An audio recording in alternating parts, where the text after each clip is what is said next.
Okay, Arena Open Day 2.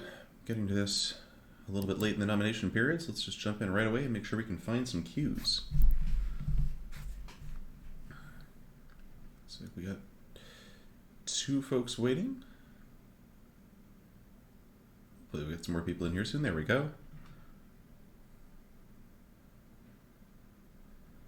Where are my Californians at? The people who didn't want to wake up exactly at 6 a.m. Come on. There we go. Nice, nice.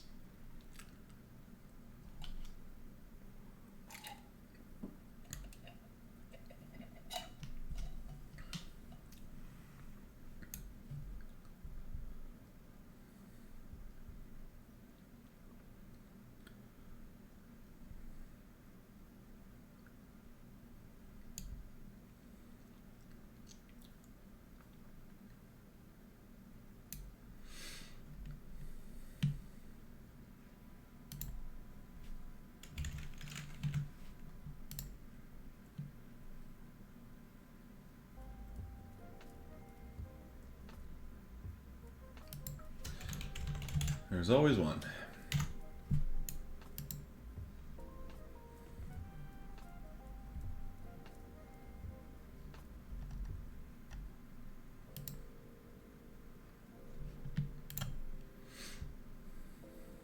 There we go. Okay, good rare. Come on, Dad needs a good rare. Ooh, that's not a good rare. That is the frickin' worst, but Ballista Watcher is fine. We will go for Ballista Watcher. I feel like I've had pretty bad luck with this card, but it's objectively just really good.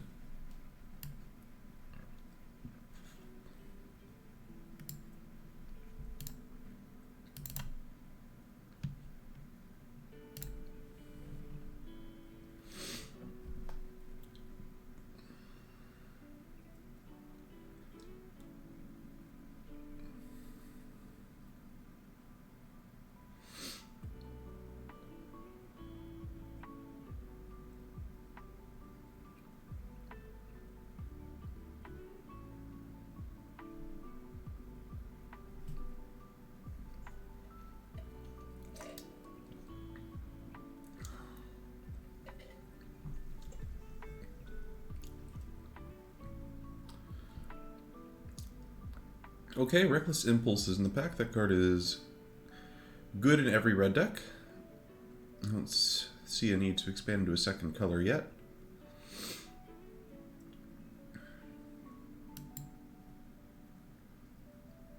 I do need tissue, so I'll be right back.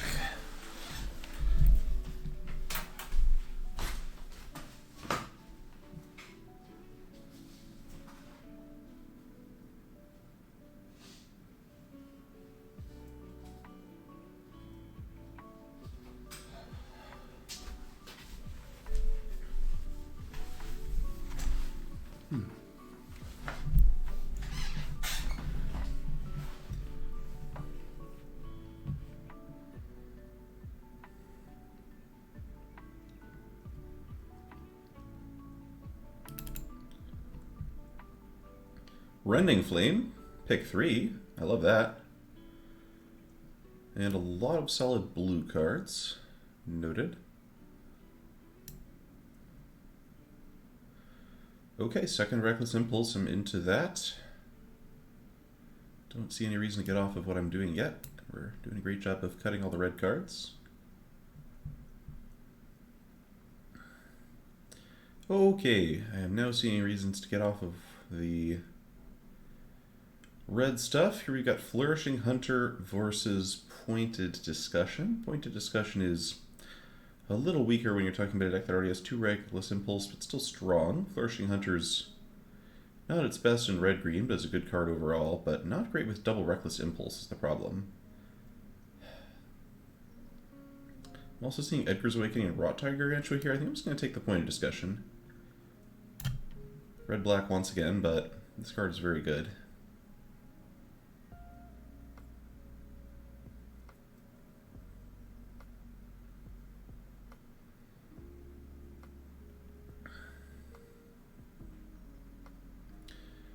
Okay, Snarly Wolf Evolving Wilds, love Kessig Flame Breather here.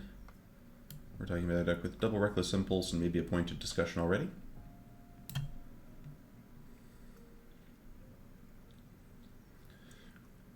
And mostly just trying to stick to one color if we can, leave ourselves open to something great coming out in pick in the second pack.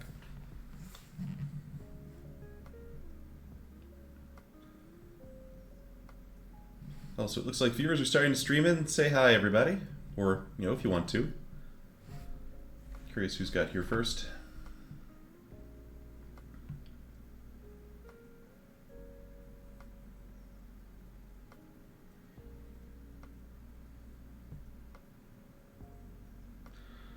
Alright, Honeymoon Hearse and the Festivities, another pointed discussion. Well, if you keep giving these to me, I'm still going to keep taking them. It's just puts us under a ton of pressure to be finding cheap red and black cards. Keep seeing Snarling Wolves and Massive Mites, and I still just want the pointed discussion here. Maybe you're supposed to be red-green. The density of like good cheap red-black cards is just so high.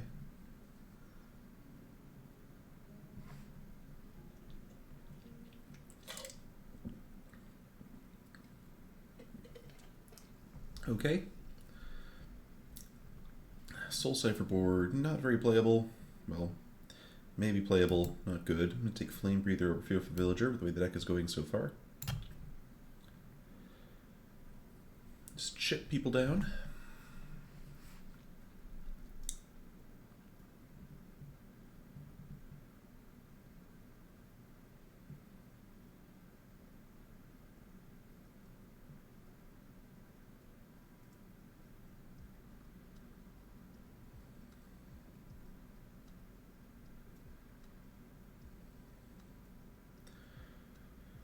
Alright, is Frenzied Devils ever playable? I assume not. Let's get 17 lands up for a second. I'm going to reserve the Sure Strike for a minute here. Rural Recruit just is not that great.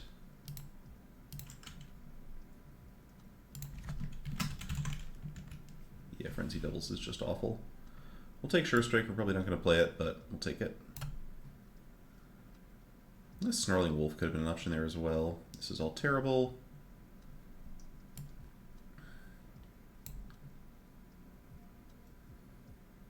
Morning, Srizium, and thanks, BRZ. Alright, Daybreak Combatants. I just think this card is really bad, huh? It's really bad. I'm going to take a Scattered Thoughts here. I think for Scattered Thoughts over for Syncopate, Massive Might is also a consideration, but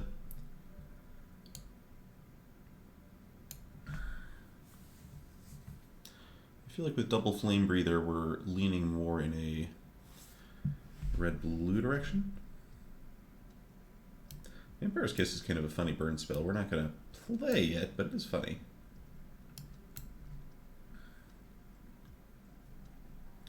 Ancestral Anger starts to be playable once we get to like 4 or 5 Kessig Flame Breather, and we might end up there.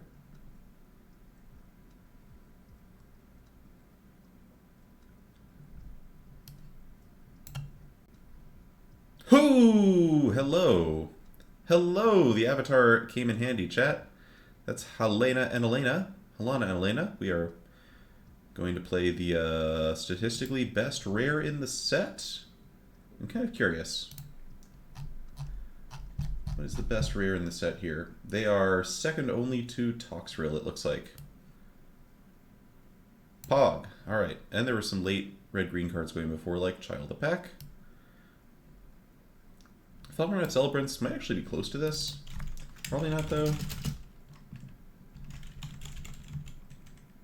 Wow, Falconrod Celebrants actually looks considerably better. Kind of. Oh, they're close. Actually, is really close. I guess it's Child of the Pack here. Yeah, we've got... With a bunch of Reckless Impulse, I think I lean towards the cheaper card here.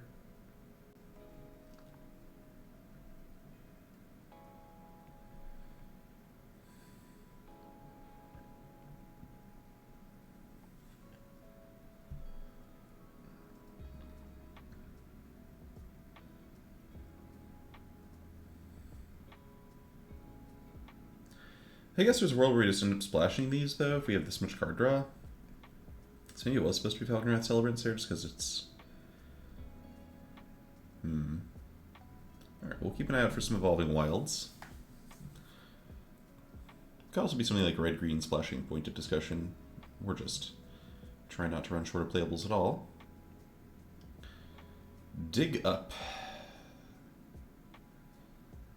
Fearful Villager here, looks like. Or Oakshade Stalker?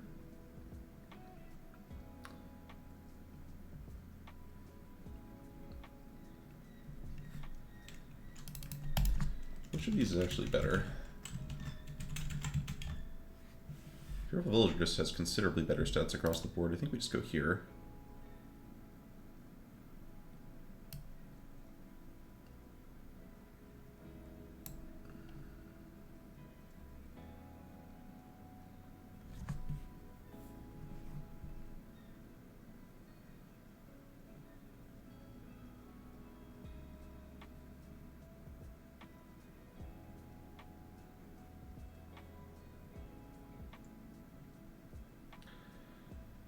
Okay, nothing here really stands out in any color, so it's not like we're missing out on much.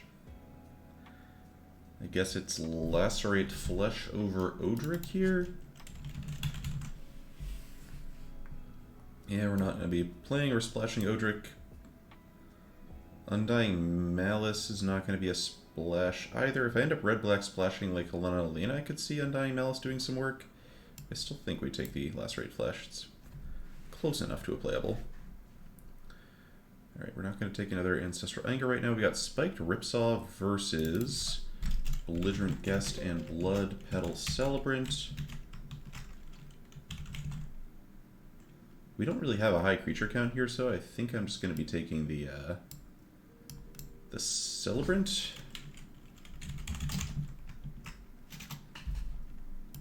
Or the Guest.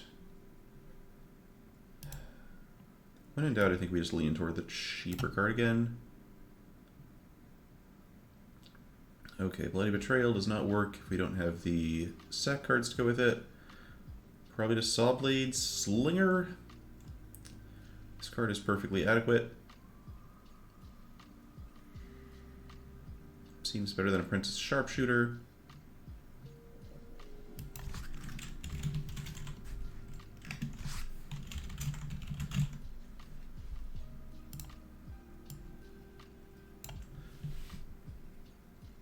Blood Tithe Harvester. Okay, this card is much better than other stuff in the pack. And we still could end up being like red-black, maybe with a light splash, with the double pointed discussion just helping us find our forests and the blood tokens, making it less punishing not to draw our spells.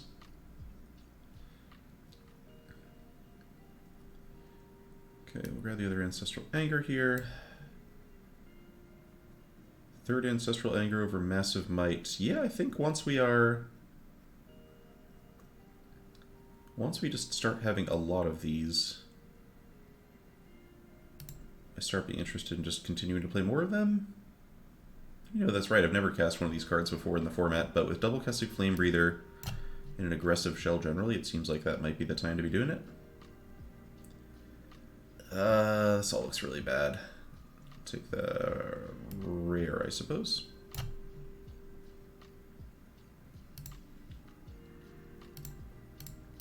Blood Fountain versus Apprentice Sharpshooter. What am I more likely to be doing? I think I'm more likely to be splashing the green cards at this point. This isn't even a particularly good Blood Fountain deck. Hey, Squirp! Wow, those are two really good blue cards. Guess it's Cruel Witness? That was weird.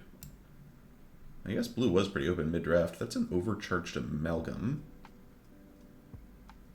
A Vampire's Vengeance, a Markov Retribution, a Wolf Strike. Jeez. Alright, what am I doing? What is my direction here exactly? So Wolf Strike is potentially solid. I don't think it's Vampire's Vengeance. I think I want to wiggle one of these red cards. Do I take Wolf Strike? Do I take Amalgam? Vengeance doesn't kill any of our creatures. It seems pretty reasonable. It doesn't kill, that many other creatures in the format either, but maybe we just grab it. It's never going to be bad. I am a little bit worried about our creature count at the moment. Alright, I'm just going to take another Blood Tithe Harvester here. I think we're on red-black splashing green at this point. Blood Tithe Harvester is just so ridiculously good.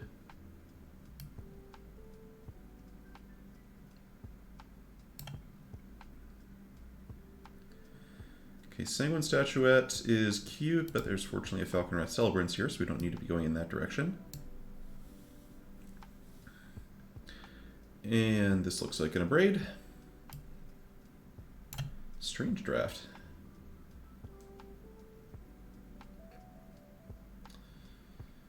Okay, not a lot to do here. We can take a Doomed Dissenter.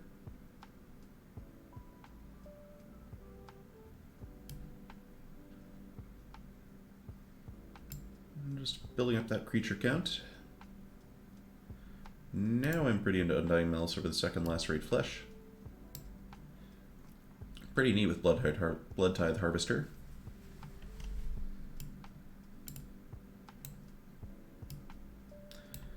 Kind of sad I don't have an Evolving Wilds, but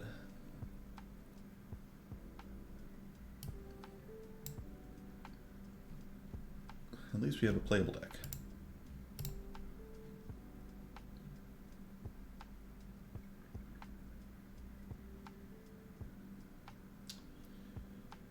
Okay.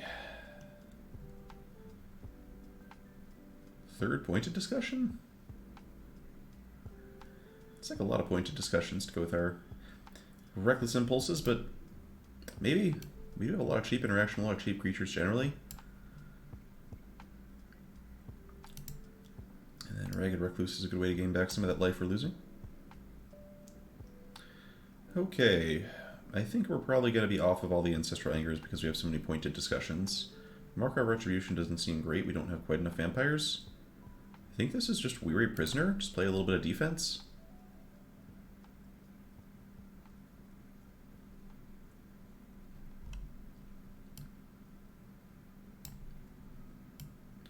We definitely don't need more blood.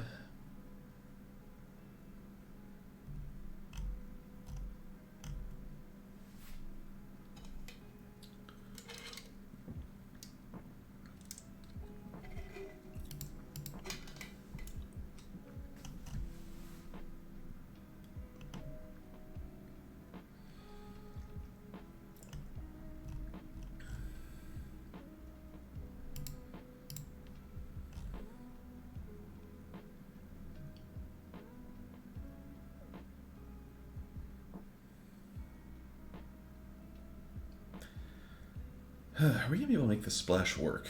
This is going to hurt us more than help us. The blood does make it a lot less risky, I guess.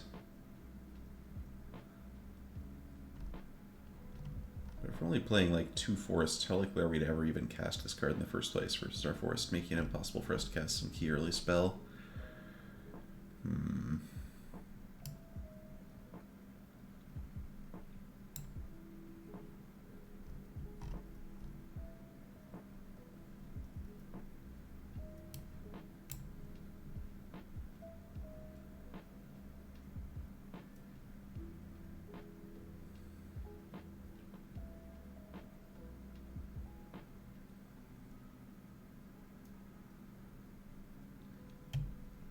Reckless Impulse also makes it pretty punishing to be playing Hollow Knight Elena. Is this all best of 3 actually? I just realized this may be all best of 3, in which case I should take this Dread Fugue in case somebody has an unbeatable bomb.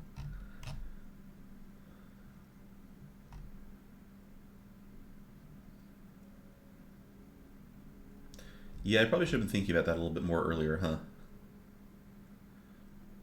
Yeah, I think that I don't actually know if the draft queue is only day 2 players. I have no idea how that works. No clue.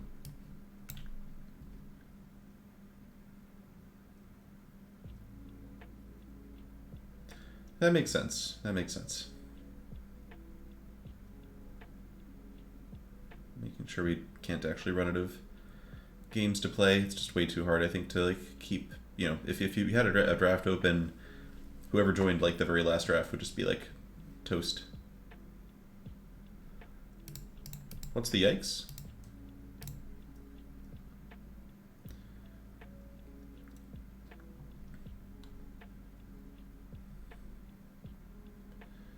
Okay, so this looks kind of nice, except for I still don't know about Helena and Elena.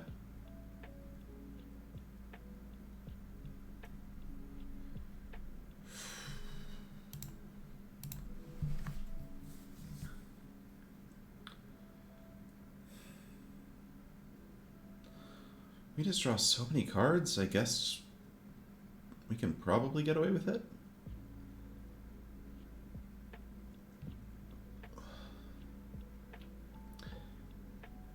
Yes, Jofu, Helena certainly would be great if we can cast it. The question, as always, is... Oh, Bloody Betrayal's here, goodbye. The question is, can we actually cast the card?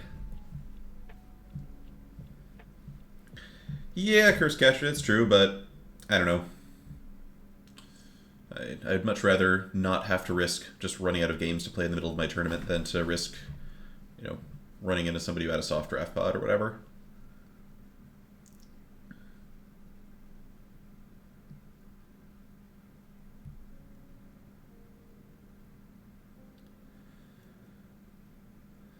Alright, so whatever we're cutting should probably not be a creature.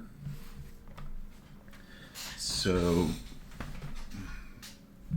the option that appeals to me most is probably Lacerate Flesh. It's expensive. And it's like this or like Helena. It is nice that we end up on a perfect 40 card deck if we just get rid of this.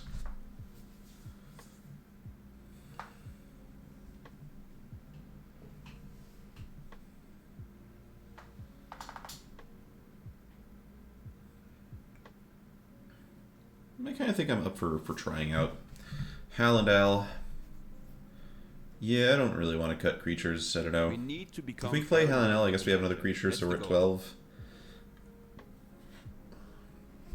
But it's like, Doom Descender is also just really good at blocking, which is nice.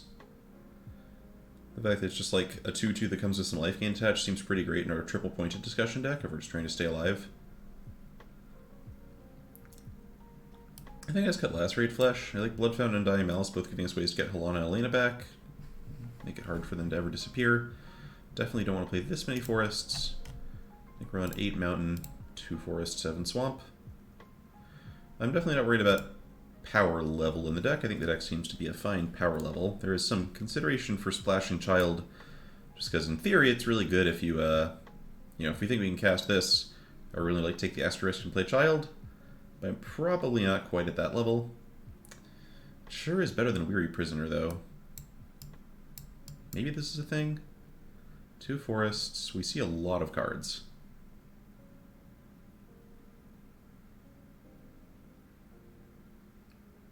Although it's really hard for us to actually... I feel like we're pretty much always going to have stuff to do with mana, and so the like, mana sync ability on this is not that spectacular. We're just pretty much never going to run out of spells with the way things are looking.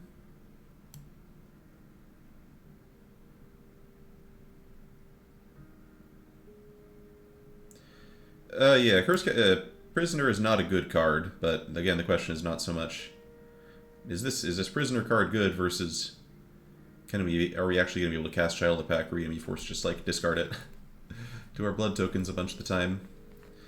I suppose we go for a 7/7/3 split if we're playing both of these. Although then we're going to have like double forest hands, so I'm just going to want to throw my computer out a window.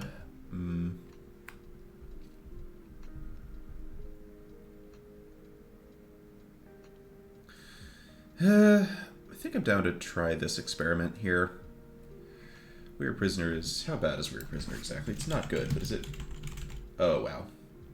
Okay, you win less than 50% of the games you cast that card. Let's try not to cast that card.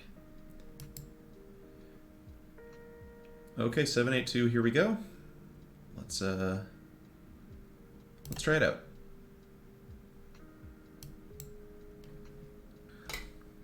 And I think our main sideboard card of note is the Dread Fugue. We also do have the Lacerate Flesh we can bring in if our opponent has some small creature we desperately need to kill.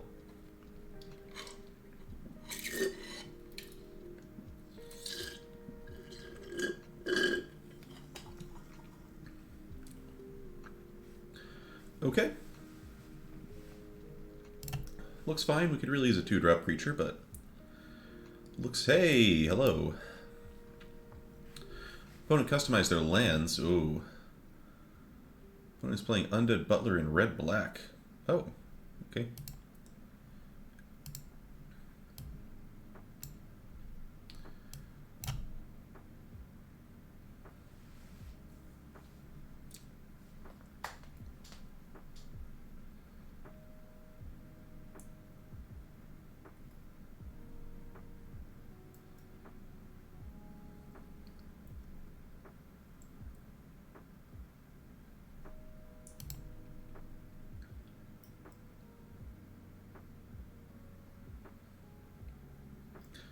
Sure thing. Ooh, drew the forest. Cool.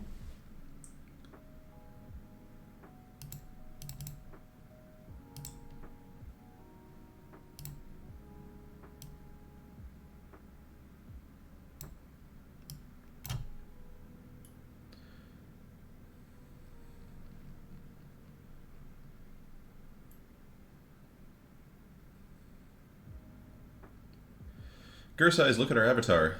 Who do you think we're splashing?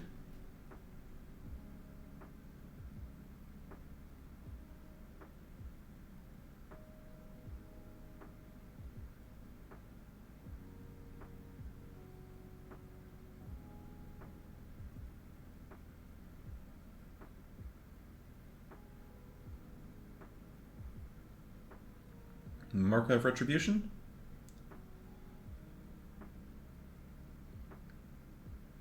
Smells like our opponent is trying to cast a Markov Retribution.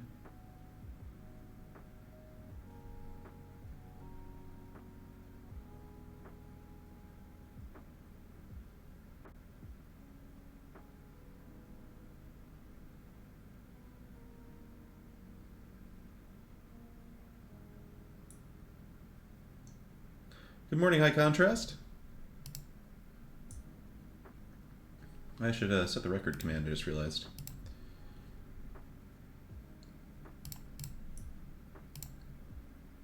Alright, works.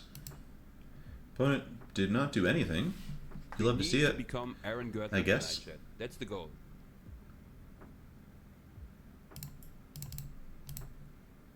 They spent a long time thinking that turn, and they just chose to... I guess the decision was just whether to trade or not. Alright, my Reckless Impulsing here. Reckless Impulse, leave up mana for Blood Tithe Harvester. Yeah, I think so. Otherwise, we're just casting one spell this turn, and who would want to cast one spell? We can cast 2 spells. I guess the awkward thing is if we don't hit a mountain, I guess if we do hit like another swamp, I can just play that and then play the Ragged Recluse. Yeah, that's fine.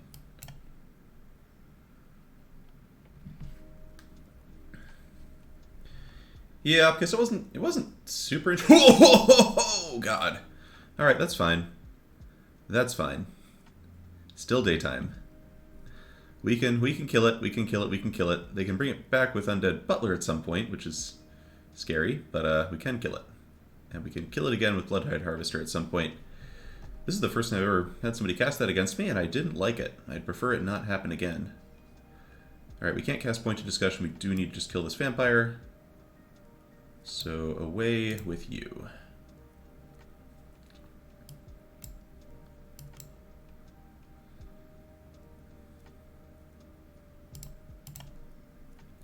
Sheesh.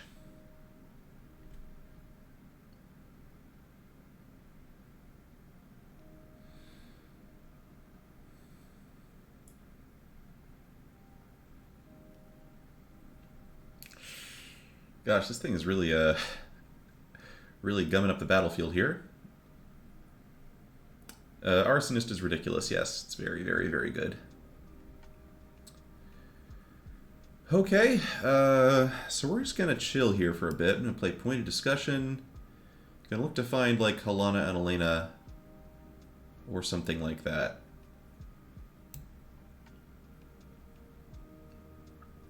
Or not. Okay.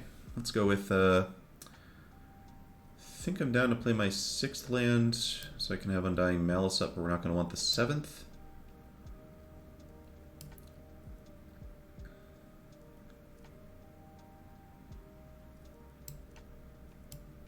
Like, we can beat this thing again. We have a ton of Bloodtithe Harvesters. It's just, you know, honestly, I think I might just be trying to bite the bullet. Except we let them flip Desperate Farmer as well, which kind of stinks. It's like, this is going to have to die sooner or later. We attack, they block. We kill Butler, they bring this thing back, they play it.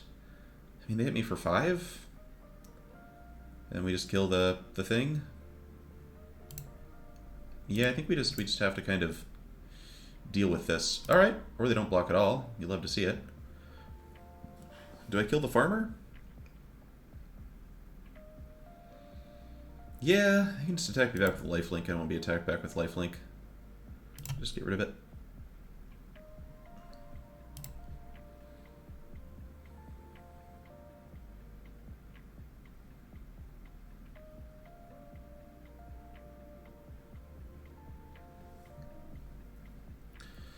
Gargantua. Don't love that. That's going to bring back the Arsonist in short order.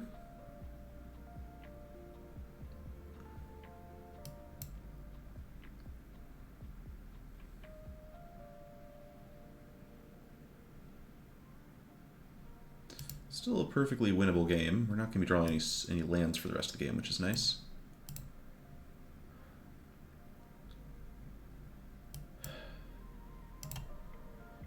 But I could really use like Hal and Al right about now. That one's not bad either. Okay, so we're just going to go ahead and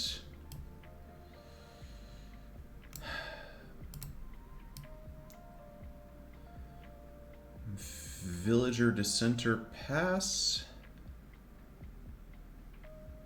It's still daytime.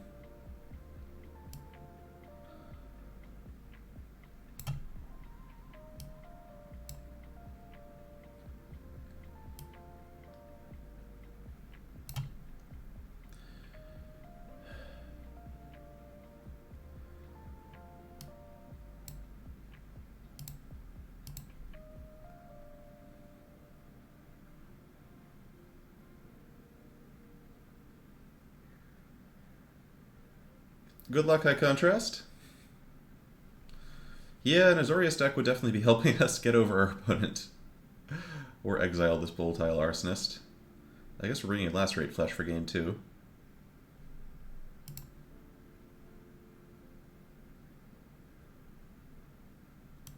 Alright, then we just go ahead and leverage a block here.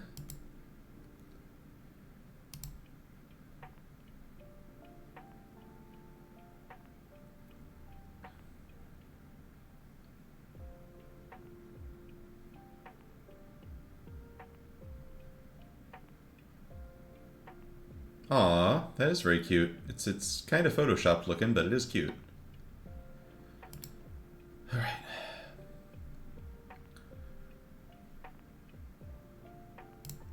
Opponent has generated no blood so far, so hopefully with no blood comes the flood. Eventually.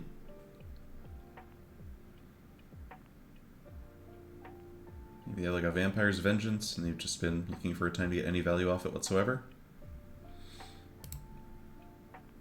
Ooh, Kessig Flamebreather is actually kind of interesting. That's a way to speed up the clock a bit.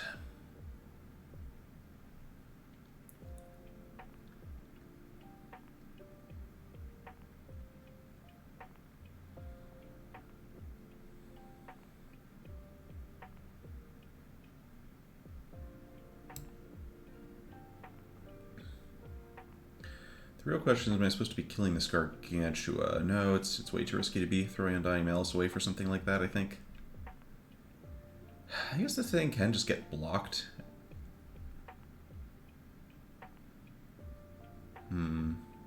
So if I kill the Villager, I attack for 4. No, I just don't think that really works.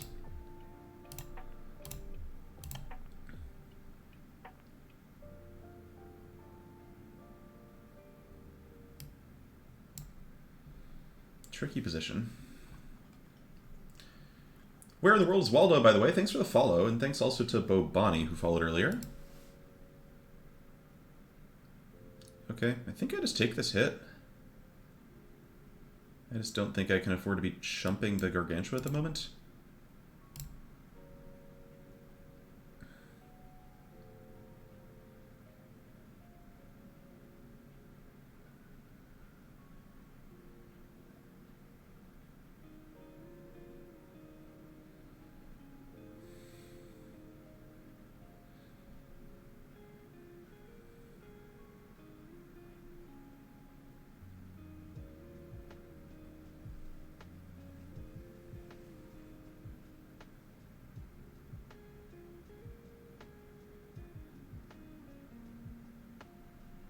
Okay.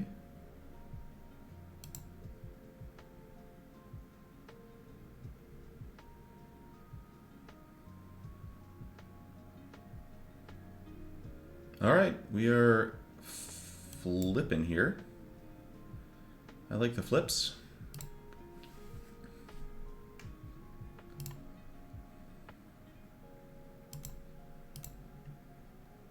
See if we can maybe pull off a way to double spell.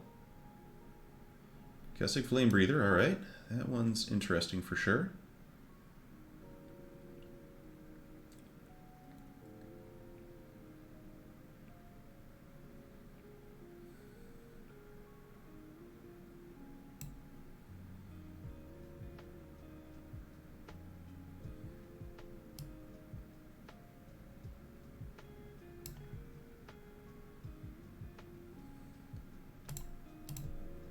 So they could have instant speed removal. If they have instant speed removal, I'm probably just going to straight up die, but... we'll see where this goes. This thing has Menace. It's going to deal 2 to me when it comes in. So yeah, I'm going to have to cast the Undying Malice this turn on something just to make sure they flip back over, I think. What if I just killed the werewolf?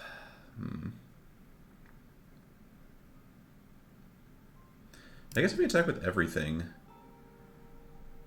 Actually, we attack with everything. That puts them under a lot of pressure, right? They just sort of have to... They have to have a removal spell, and then we have the Undying Malice? Or they block Bloodtithe Harvester, we Malice that, they go to 1.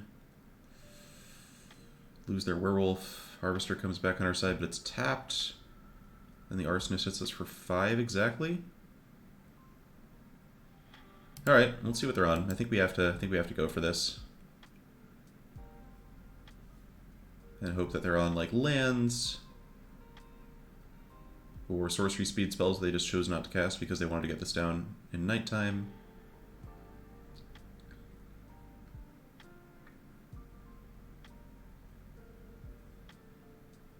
Okay, this puts them to dead if they don't have a removal spell.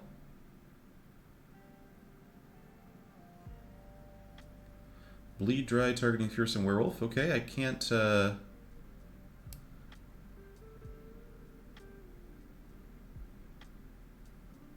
save that one, so we're going to need to go for this, I suppose.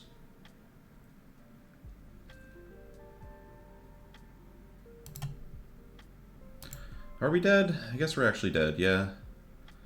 Yeah, we're dead, and this is just like a combat trick that we've now shown our opponent, so it doesn't seem great because it comes back tapped. Yeah, we're just dead Arsonist. Unfortunate. Rough game. Man, Leggings, hoping to stream more regularly. It's just been really busy lately. At work and so on. Dread Fugue. Am I doing this? I don't think so. Lacerate Flesh seems perfectly reasonable, but like, what am I cutting exactly? Vampire's Vengeance. How many cards do we see in the deck that died of Vampire's Vengeance? This is always a card you want to be kind of looking at and saying, is this the time to get rid of it? And I think against red-black, you just don't play this card, and you play this one instead. Alright, back in.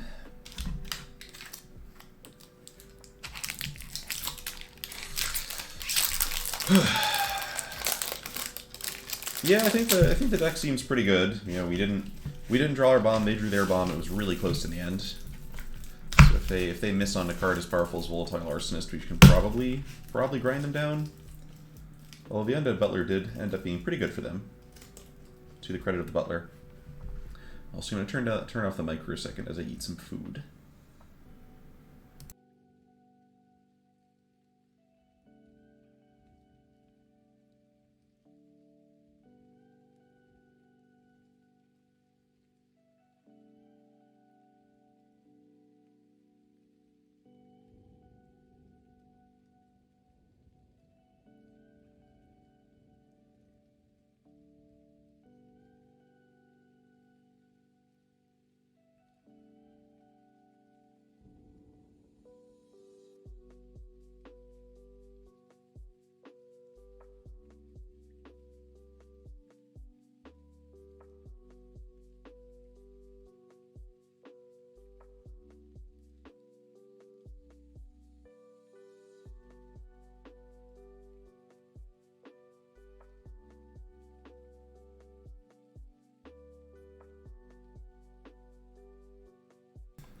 Alright, opponent's playing a bunch of kind of do-nothing artifacts, which I don't mind.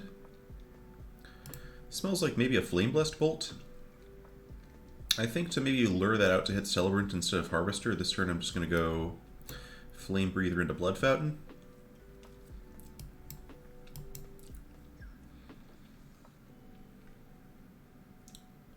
Pathos asked about Alchemy. I'm definitely planning to try Alchemy. It's a new Magic format. I love new Magic formats.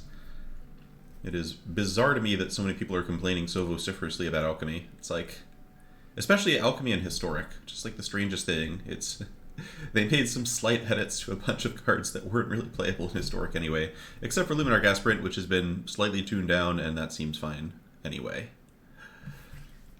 Rant over. Alright, Gluttonous Guest is a real pain in the butt. But now it's gone. Actually, wait a minute. That's not right. I want to play my second Swamp here. Alright, Kestic Flame Breeder doing a good job of keeping the damage flowing.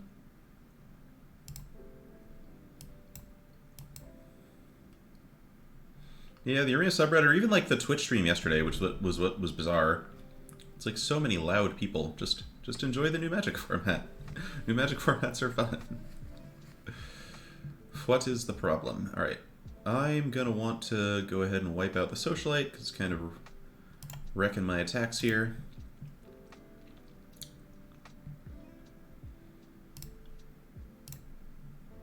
Do that before we have to start using our blood tokens. Could really use a pointed discussion or something.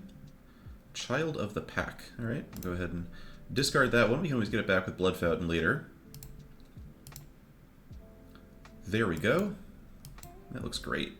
Alright, so if our opponent just plays a Volatile Arsonist, we have the Rending Flame for it now, so we're not even dead to that. Very exciting.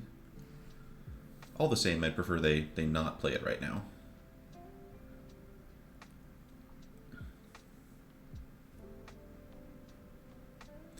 Yeah, Pathos, I mean, I don't know, it just seems like... I guess I'm speaking from the privileged position of having like a big collection.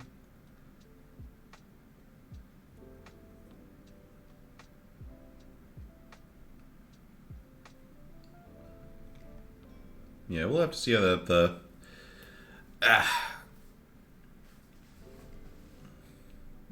Yeah, I think having a live standard type format seems really exciting. It's like there's some complaints about like the individual like the way the system is specifically set up, but I'm very excited in general just to have like stuff you can alter. And yeah, I think I'll turn off the discussion here because obviously people are going to feel differently about it. People care a lot about Magic, that's why I have a stream in the first place, so it's good that people care a lot about Magic.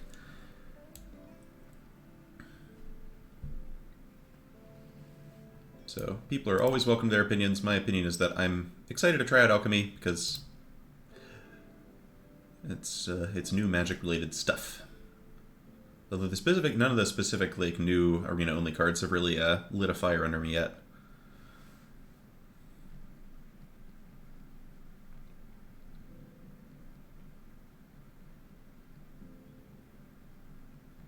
Yeah, Jofu, I feel like, given that we've shown the forest, maybe Halana and Elena are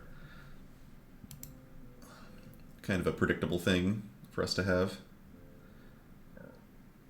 They thought about equipping the farmer with a knife, they chose not to. So they have something else? They do.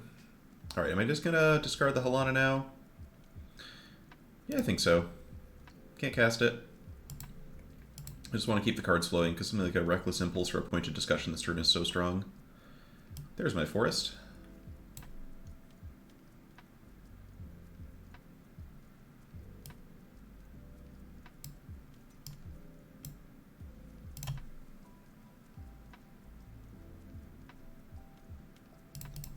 Good job, Kessie Flamebreather. Kessie Flamebreather was great this game.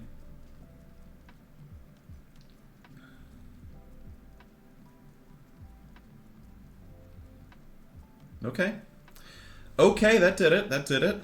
Yeah, the blood really does mean the splash doesn't slow us down. I've been pretty okay with how this splash has looked so far.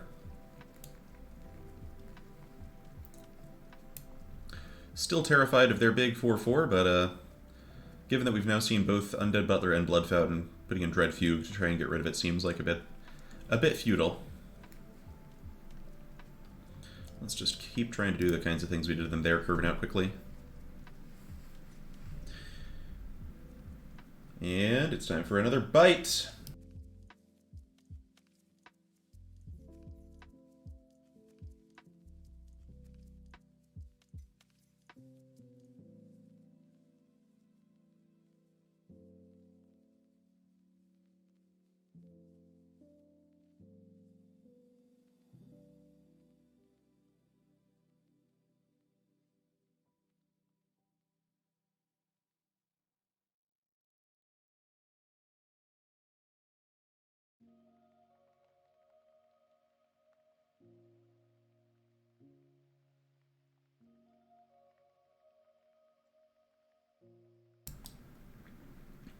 Opponent playing cards that do things is kind of unfair. What happened to turn 1 Blood Fountain, turn 2 Ceremonial Knife, opponent?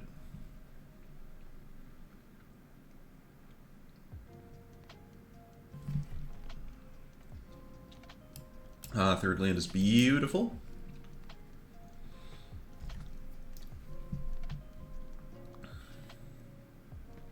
Opponent maybe digging for a swamp, given they discarded a black spell there.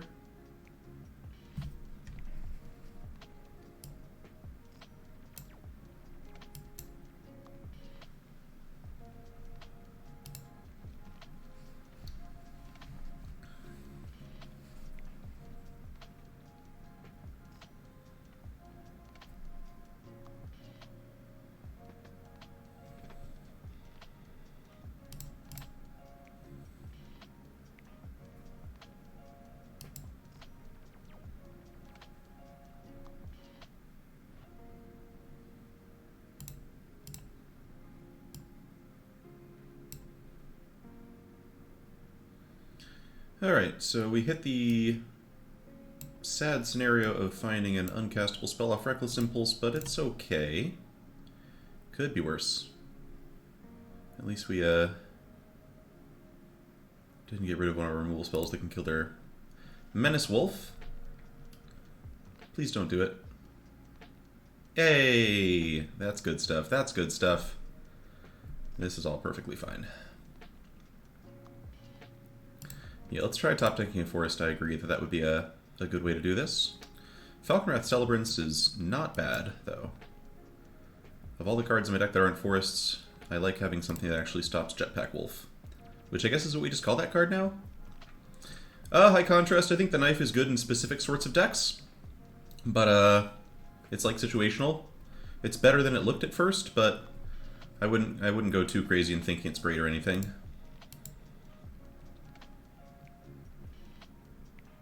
Oh, wow. Opponent. Alright, that makes sense. They have to use the fountain here, and they can replay the Epicure. Are they gonna really use one of their fountain slots up on just getting back Epicure, though? Oh yeah, Jetpack Wolf is a 3-drop from mid. That's right, that's right. Never mind. I was thinking about Volatile Arsonist, but Volatile Arsonist is not cool and does not have a jetpack. Alright, so opponent is going to go for 2 3-drops. That makes sense. Let's just Keep discussions nice and pointed.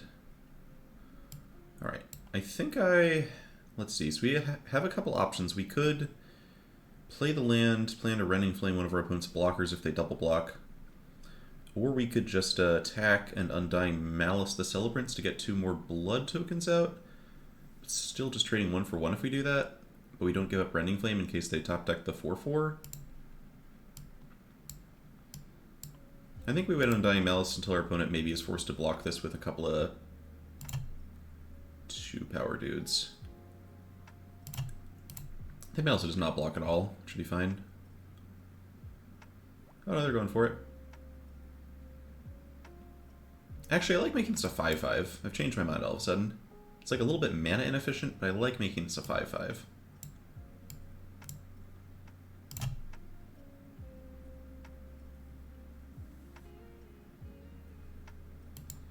Now I feel a bit silly about playing out the land. I kind of just remembered the extra power thing at the end of things there.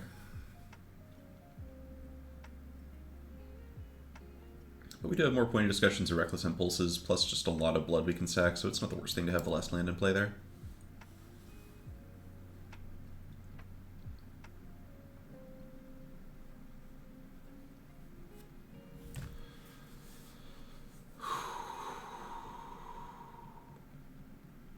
Yeah, plus Ballista Watcher. Yeah, I'm happy having played out the 6th land. Alright, opponent going for that zombie grind. Although all this stuff is not good at blocking Falconwrath Celebrants.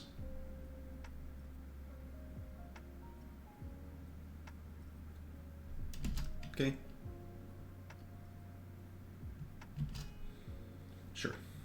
I will turn my Distant Doom to center into a 2/2 if they decide to attack here.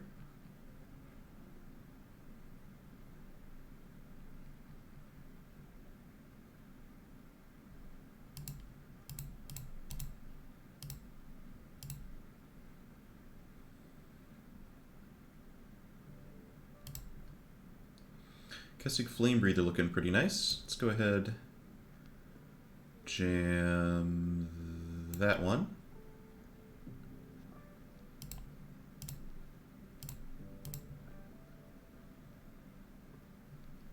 Nice. It's looking like a really good turn to flip this over next turn if they can't kill it. Really hoping to avoid Rot-Tide Gargantua flipping this Desperate Farmer. Gluttonous Guest is fine. Alright, this is looking real good. Looking real good here. Don't abrade me, bro.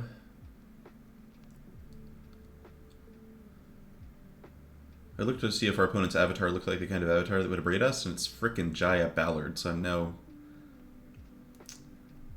afraid of the abrade, even though if they had it, they would have cast it. Nice. Nice. Okay. Good stuff.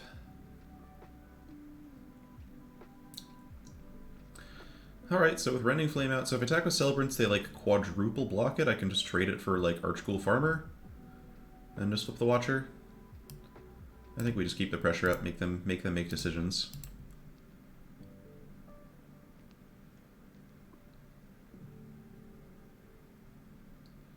Or maybe we just let this happen. Yeah, actually, I think we just let this happen, flip the Watcher, and kind of start pinging their stuff to death with it. That seems reasonable, too. Alright, you got it, opponent.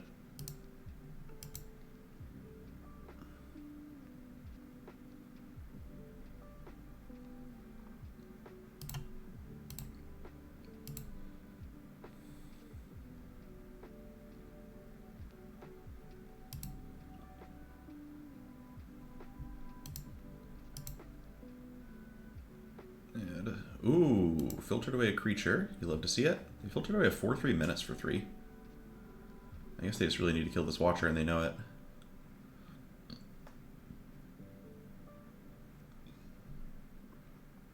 Gargantua is totally fine.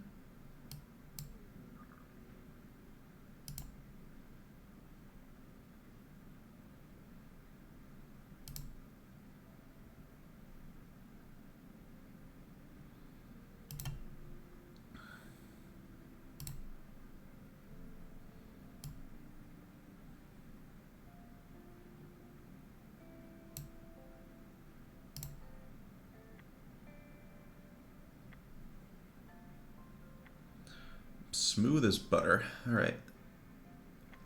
Could attack Ballista Welder and do the double trade thing, but I think I just liked having this stick on board. It crimps my style a little bit with the pointed discussions, but...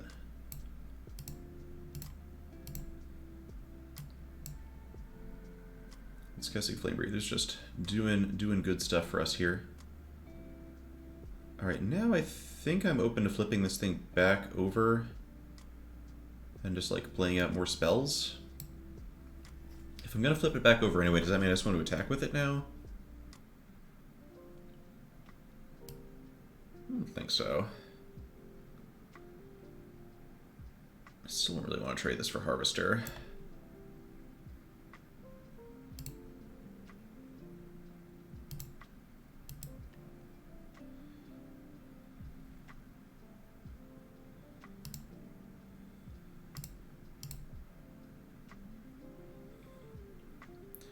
You can still stop the Menace thing if they have it.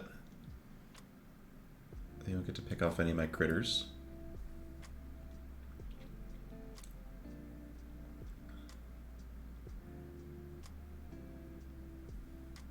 That's fine.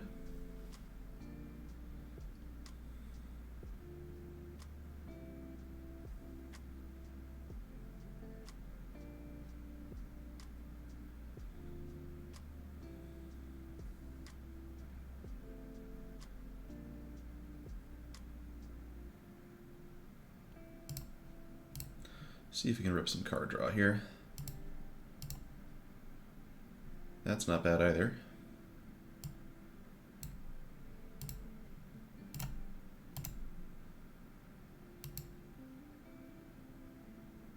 Yeah, Flame Breather versus Guest is actually what's happening here. Although it seems likely to go pretty well for us, if that's the fight.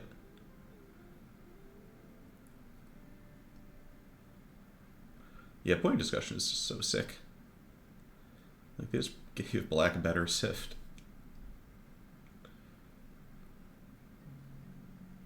Love it. Incredibly into it.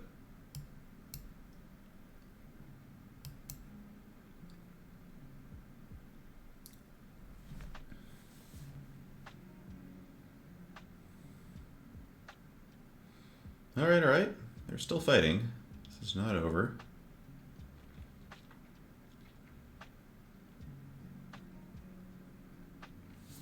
What's left in my deck at this point? We've got 15 cards, 2 forests, we've got Hal and Elena, we've got Blood Fountain, a Reckless Impulse, one more pointed discussion, some lands I can cycle through very quickly.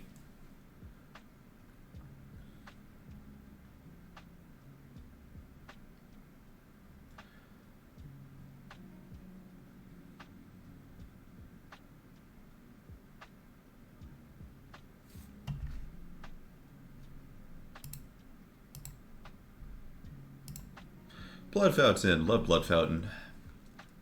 Just love it.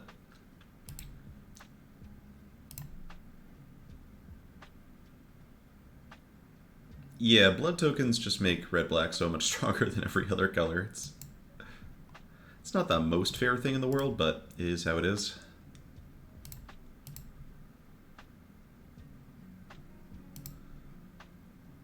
Alright, now the real question is, do I play Flame Breather Fountain or just play Fountain and leave it up to get back stuff? I think it's just Fountain, leave it up to get back stuff. It's just more mana efficient this way.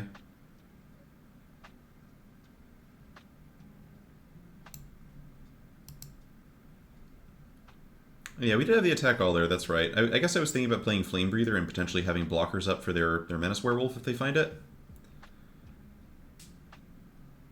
But probably attack all was a bit better. If somebody pumped me for that, I should have at least considered it.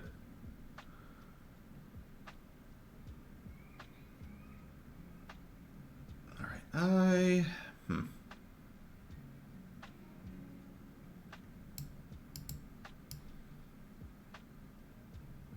think I just like Flame Breather here.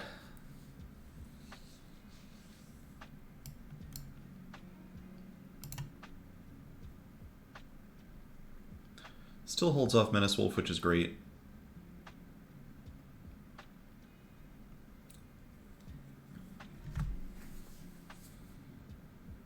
That's not Menace Wolf. Poor opponent. Oh, they're down to 14 cards and they still haven't hit it. That's rough.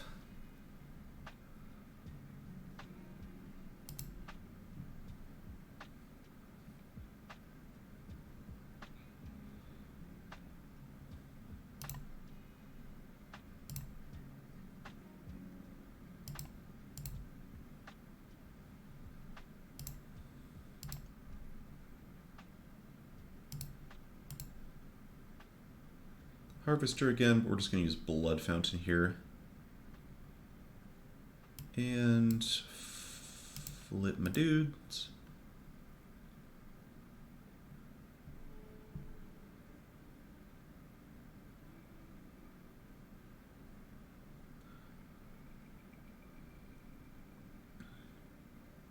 Ouch. Gotta discard the Voltaic Visionary. You gotta find something better. Against Ballista Wielder. Ceremonial Knife. Not bad, honestly. It doesn't impress me too much.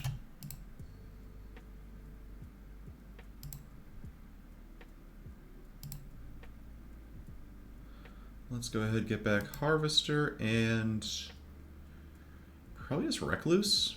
It's like triple spell next turn. Alana and Elena. Alright, we can hold off on that for a bit. Let's just go with...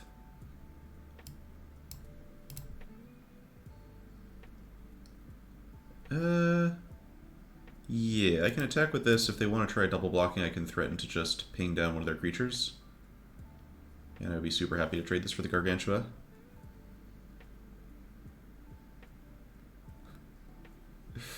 Ah, man, leggings. I'm a masochist. I get off on it. Punt me anytime, baby.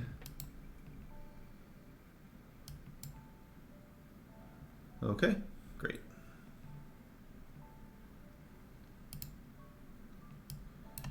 So we have not cast a green spell, but it hasn't really mattered very much. And the only mass removal spells are like Path to Peril. I guess Path to Peril would kind of hurt. But I'm not expecting it, really. Let's just kill them before they pull something out of their butt. Like a Dreadfeast Demon or something, I don't know. Bloodsworn Squire. That's not very good when you can't be discarding to it.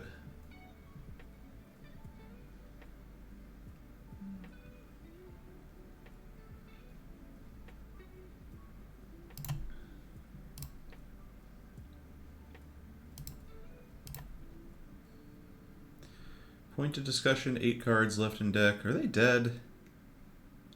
If I just point of discussion with the Flame Breathers out, they're probably dead.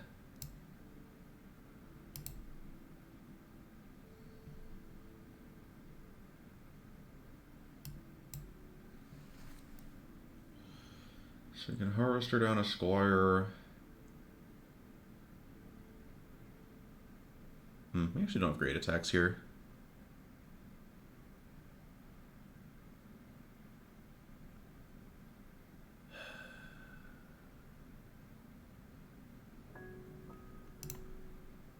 We actually have a fine attack, though. Let's do this. Do this, get aggro. Oh, this is lethal. What am I talking about? This has always been lethal the whole time. Because I can't use this blood token. Alright, opponent is committed to not losing. Good stuff, opponent. I could sack one of these blood tokens to go get Reckless Impulse to kill them, which sounds hilarious. So that's what I'm going to do, actually. Okay.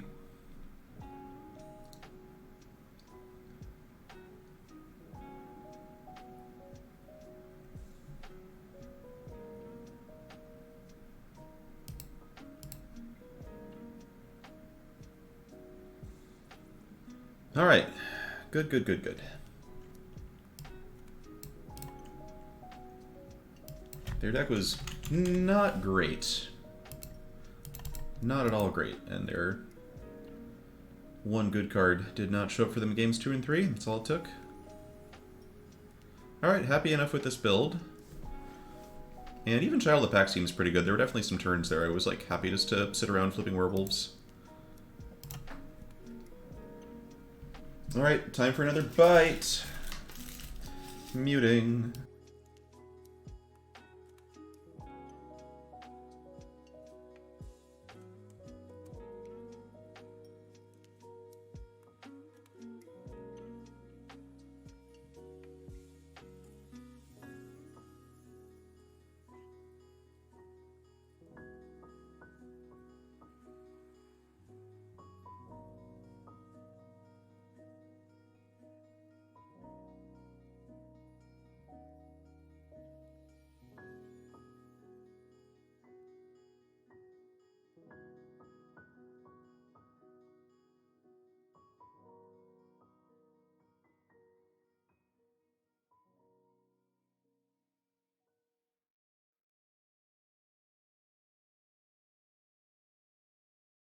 Drew the swamp, chat. We drew the swamp.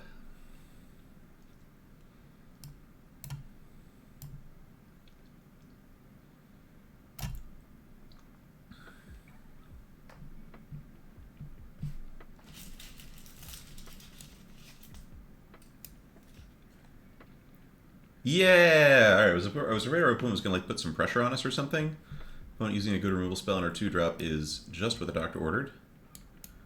This smells like pointed discussion to me. I think I want to be more mana efficient than just playing the Flame Breather. This way next turn I can go Flame Breather plus a Braid. Drew all the pointed discussions. Feels hard to lose if you're drawing all the pointed discussions, but... Oh yeah. Oh yeah. Get the heck out of here with that nonsense right now, please and thank you.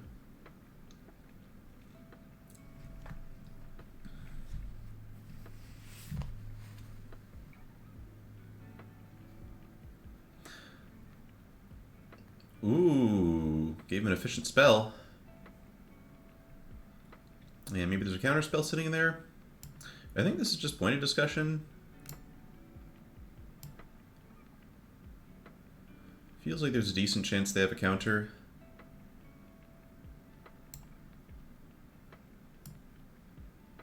And I kind of want to be like starting to double spell soon. I guess they could have Scattered Thoughts as well. I should just Ballista Watcher. Okay, wasn't that. Nice, wasn't anything. I love to see nothing.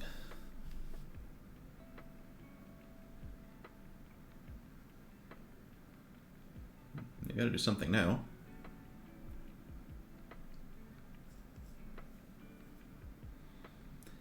Okay.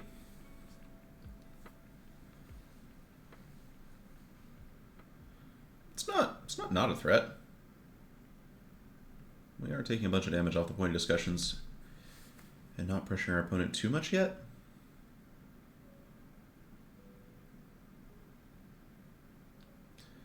Is it possible they have Chill the Grave here? This felt like a Chill the Grave, maybe. Do I just block this Cobbled Lancer? I think I do block the Cobbled Lancer, actually. Sad to lose Ballista Watcher, but this is not flipping anytime soon, given how my hand lines up. I don't mind giving them a 4-mana draw card effect, that's totally alright. And I would like to not be taking excess damage the way things are going now. Halana and Elena, alright. We have a lot of card draw. We'll get there sooner or later.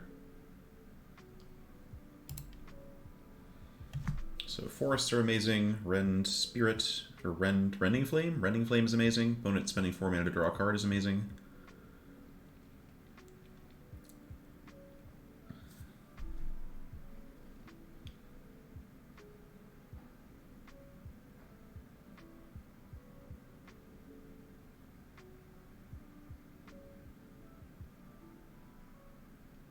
Sure. Alright, let's see if we can find us a forest. Bloodtithe Harvester and Kessig Flame Breather are not bad either.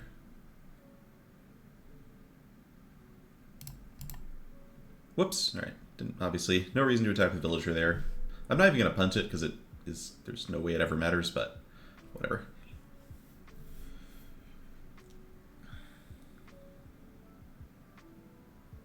Shows that we're not afraid, that's true. Blood Fountain, alright. I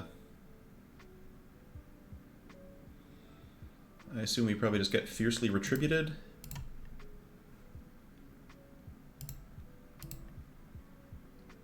Ah, hello. Alright.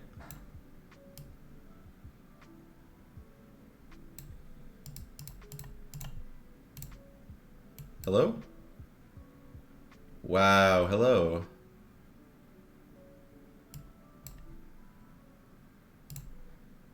Yeah, their draw just looks like it was terrible.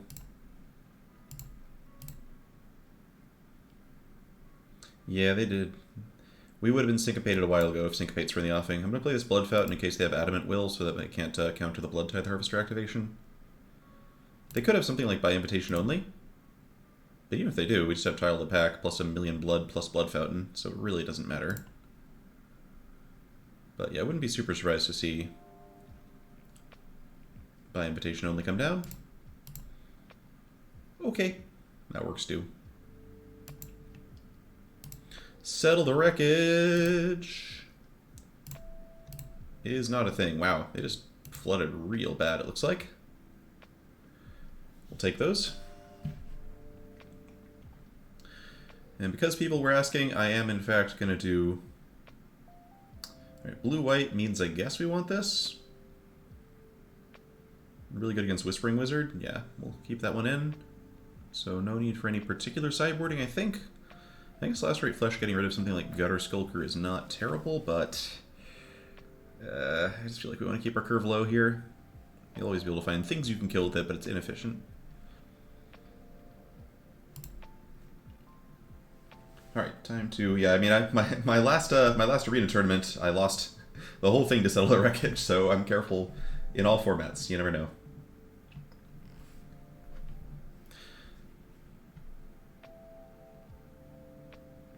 Alright, now time for some loud chewing, chat, because you all wanted it so much. You wanted it so, so much.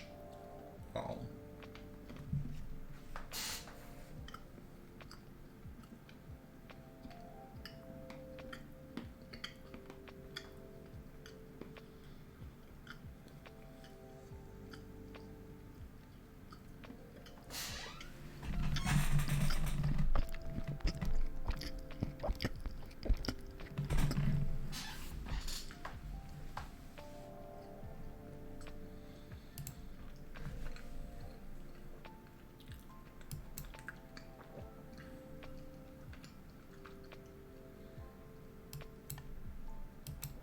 Love ripping some 2-drops.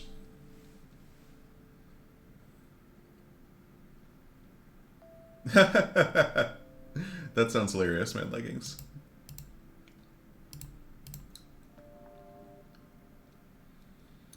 I am incredibly into this block. Incredibly into this block. Thank you, opponent. God, pointed discussion's incredible. Oh, look at that, a mountain. Look at that, a mountain. I'm not sure we can lose this one now. That was a dare. That was a dare right there. All right, so we're just gonna go with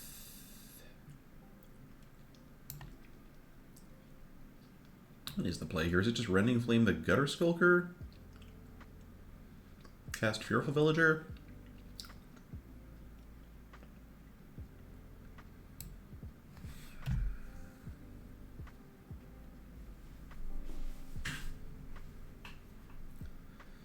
So they're already here at Grotech. Grotlek.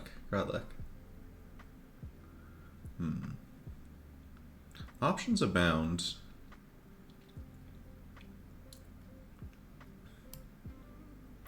Feels like I should not be burning my premium removal spell just yet.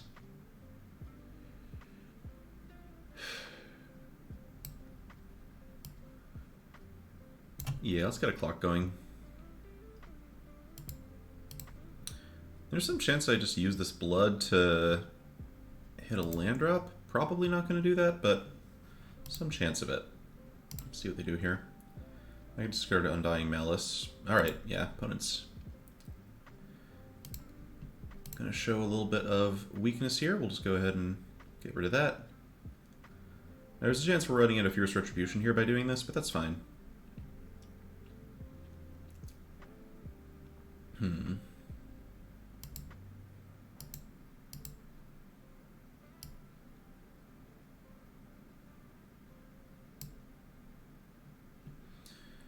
Maybe this gets countered. Nope. Sick.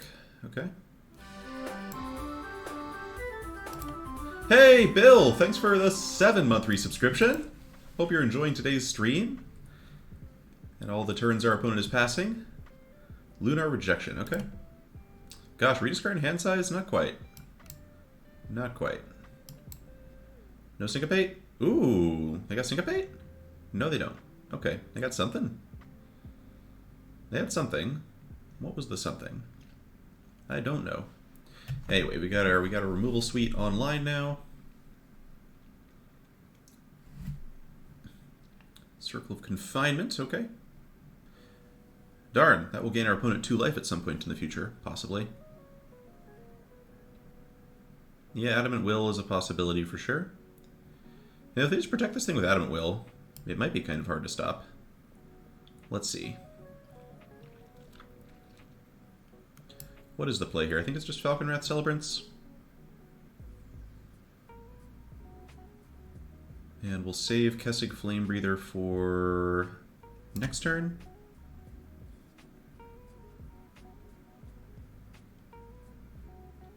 Yeah, this will be interesting if we could just die to Adamant Will. It's 3 attacks. I mean, if they try to kill us in 3, though, we can hold up Rending Flame.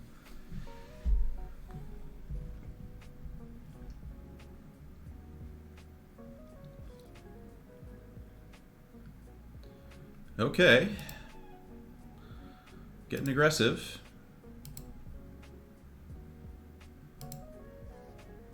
It's honestly kind of nice. Getting hammered a little bit. Alright, gonna go ahead and discard Bloodpetal Celebrant. It's just we want to find spells that actually matter to the situation on board. We got plenty of other stuff to do even without Celebrant, and finding that land is really helpful. Because it lets us go double Flame Breather, hold up Rending Flame.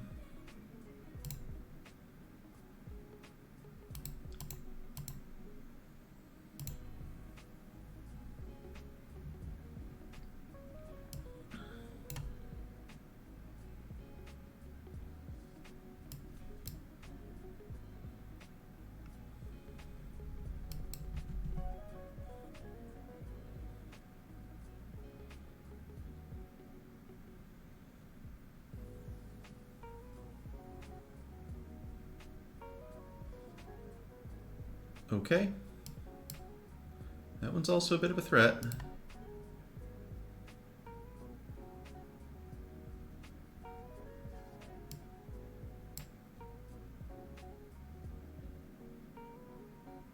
They remembered how Gutter Skulker works, okay. I think we do put them on Adamant Will here.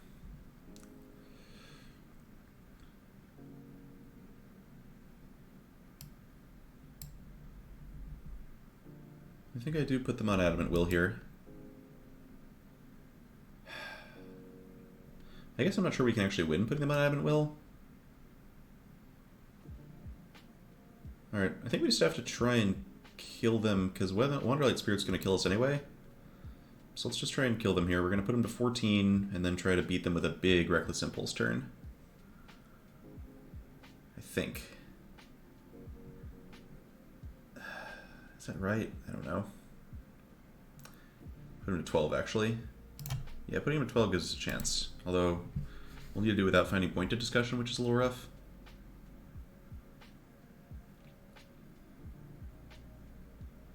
Yeah, I guess we're going to lose to Gutter Skulker. Awkward. Maybe they... I don't know what they thought was going on there. Okay. We got the Impulse, we got some blood. We can't cast Pointed Discussion, though, which is tough. We have a lot of excessive green spells in the deck. That doesn't really help.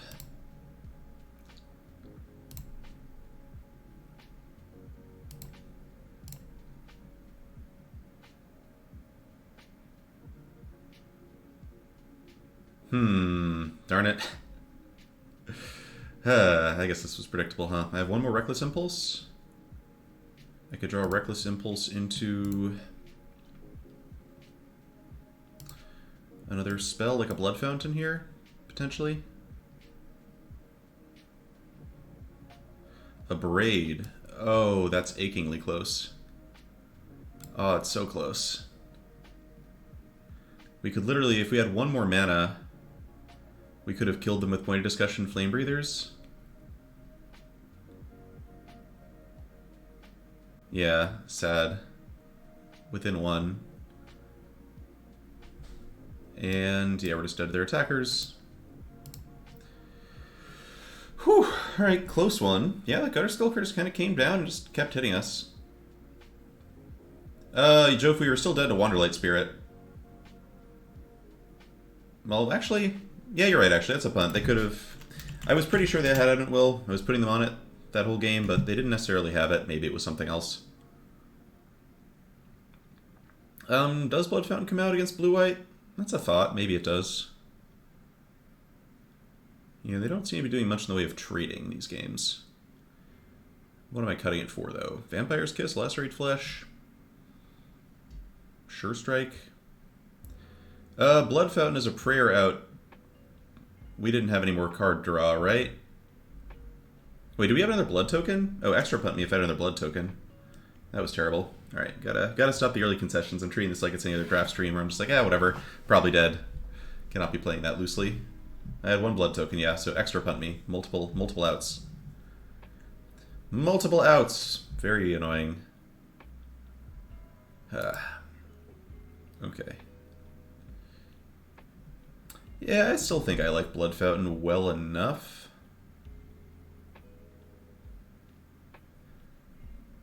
This Lacerate's okay though. Alright, we'll try Lacerate over... Maybe a Lacerate over Malice is better?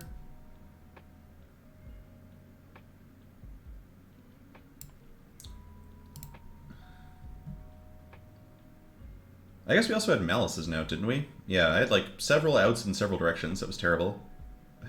I don't think we really want Ancestral Anger against our opponent's blue-white Lunar Rejection deck. Alright, maybe this is the game where we just play Halana Alina on turn 4 and kill them. That would be good. Would love that. We gotta have at least one of those games this draft. Alright, we'll play the bigger boy. Malice was already discarded? Oh, that's right, that's right. Yeah, also discarding Malice might have been a punt. There's like...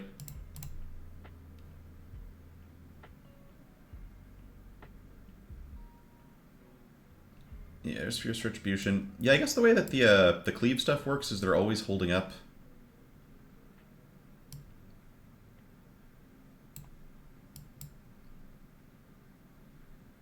Yeah, so there were like many ways. If I were like Ben Stark and really thinking ahead, I'd probably win that game.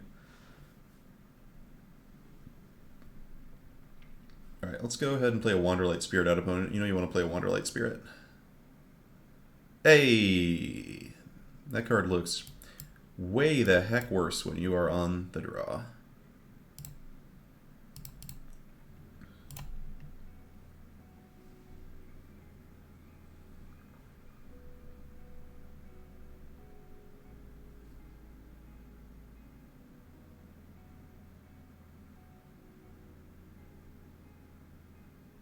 Does Ben not stream anymore?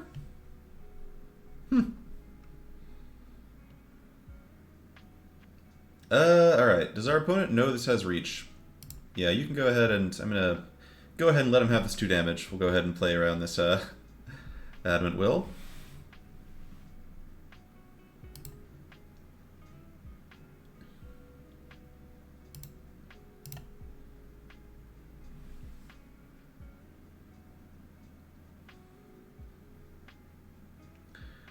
They appear to be in some trouble. Alright, so do I play around by invitation only?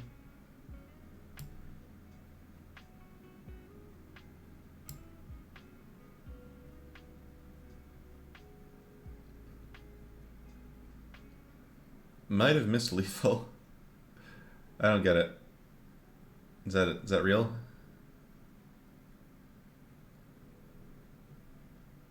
Alright, do I discard this extra forest?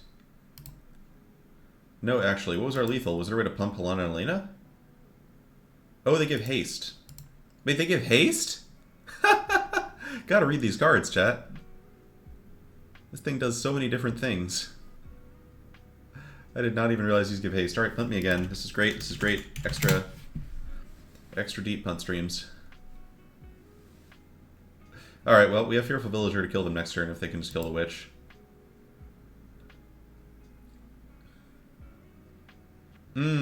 That's...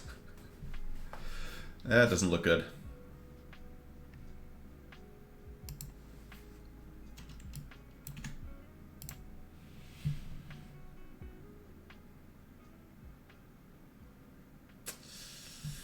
Yep.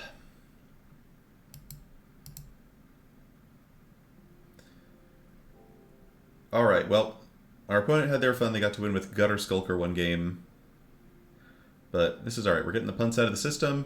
I'm not going to punt anymore from here on out. Of course not. Alright, also going to get a drink. Burbs.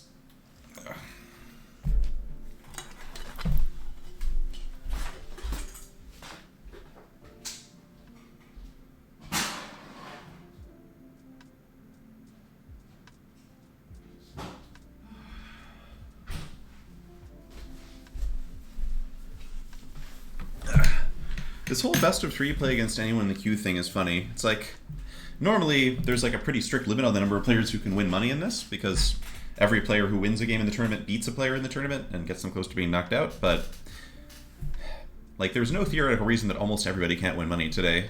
It's an interesting risk that Wizards is taking, although maybe statistically there's like, I'm sure statistically they're incredibly likely to make out just fine. Hand looks awesome.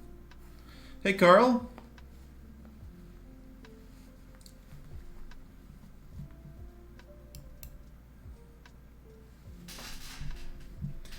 Alright, do we start with Blood Petal or Kessig Flame Breather? Playing Pointed Discussion on turn 3, which is 2 damage, but Blood Petal Servants can attack for 2 past literally anything. Well, almost everything. I think it's Flame Breather.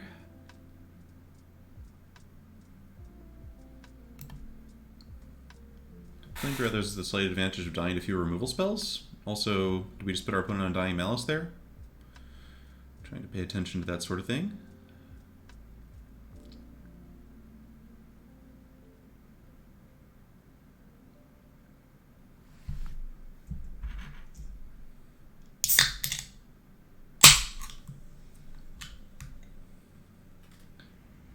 Oh, you could... Are we really playing against other people in the tournament? Because so far, our opponent's decks have all been really bad. Like, it does not feel like we're playing against people in the tournament. Like, we just got turn 2 Vampire's Kiss. Are we sure this person is in day 2 of the Arena Open? I mean, maybe that's how it works. I'm sure that whatever Wizards is typed is how it works, but... So far, our opponent's decks have felt kind of lumpy and weird and non-traditional.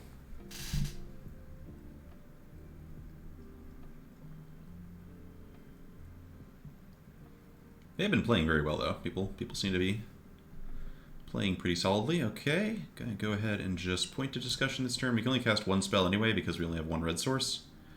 So we might as well try and find more stuff that does stuff. Alright, definitely some consideration for just, I don't think we're using this Blood Token yet. Doom Dissenter does let us double spell. I don't know, Grot, like what types of information are you required to give in gambling? Voldaren Bloodcaster, that's pretty scary. That plus Vampire Kiss actually is kind of neat. Gosh, do I have to Rending Flame that right now? I don't think so.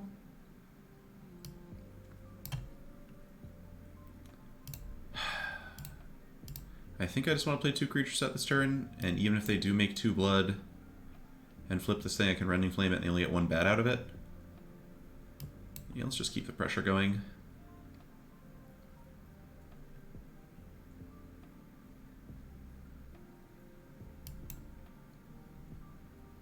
Oh, it's only day 2 opponents.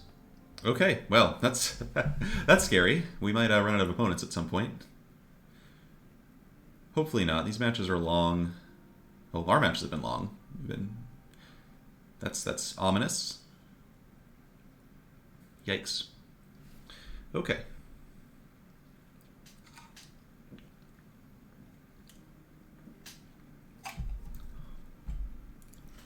Yeah, with only 2 losses to give, people are going to be flunking out rather quickly. Okay, hopefully... I mean, our queue times have been really short so far.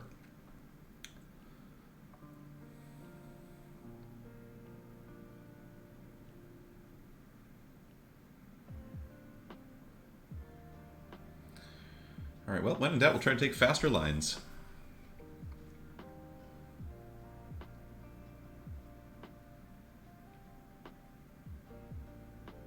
Okay, no Bloodbath Summoners. You love to see it. Wow, that's a lot of different cards that do blood things.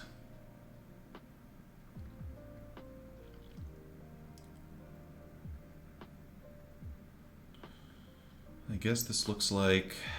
So they've got Undying Malice, potentially. So we're going to need to be careful about that. I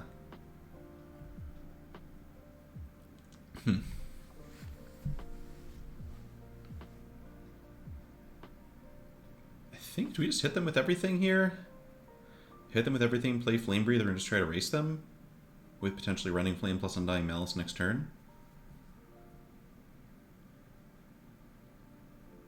It still seems unlikely they're going to make double blood tokens here.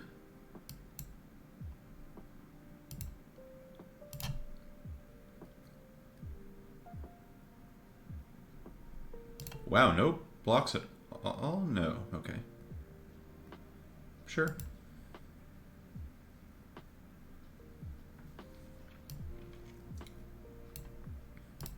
Let's actually do this. Do I want to discard anything? I still don't really want to discard anything.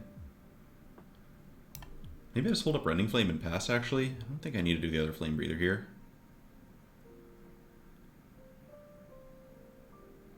Yeah, I like hold up Running Flame and pass.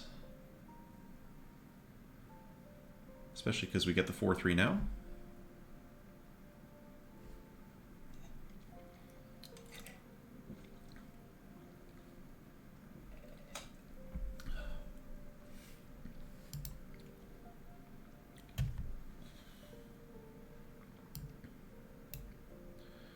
Okay, here comes Undying Malice. I still want to prevent the 2 damage here.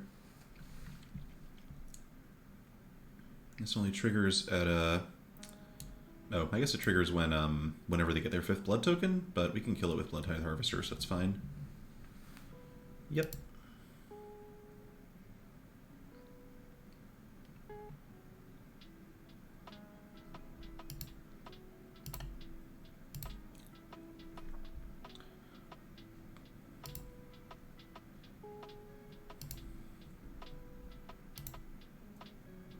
Yeah, Undying Malice, I mean, Undying Malice was always good. Cards like this have always been good. Supernatural Stamina was good. I am all about this card.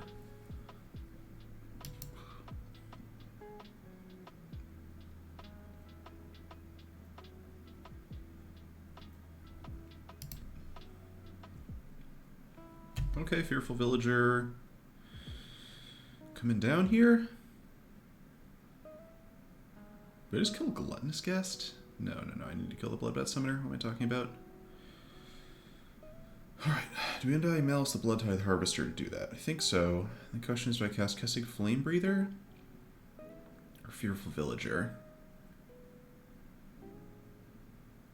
The Gluttonous Guest plus Falconwrath Forebear gains so much life. It's kind of annoying.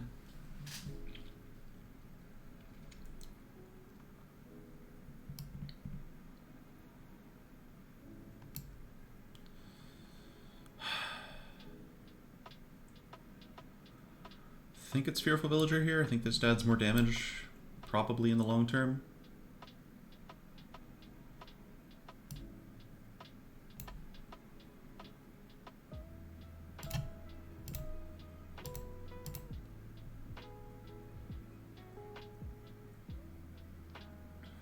Gotta work through their blockers somehow.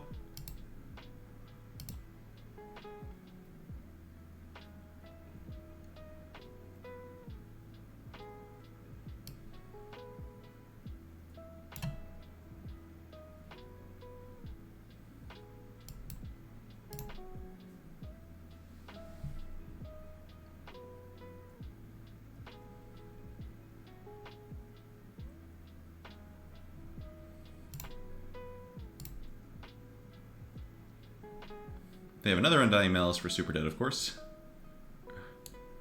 But probably just Blood to sack.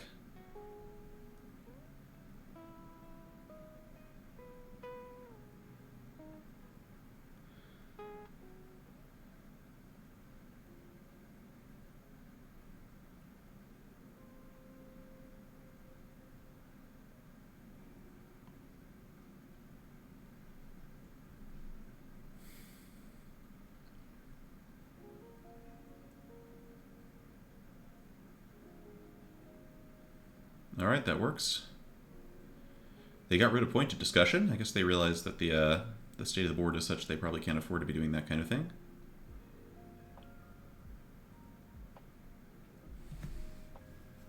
Alright, what do I need? I just need like a mountain. Just give me a mountain so I can play the Stalkermat Celebrants, please.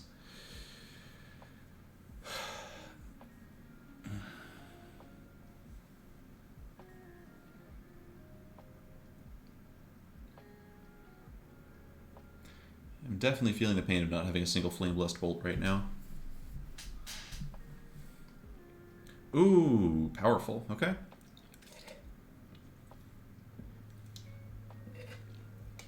That will take me down in a hurry.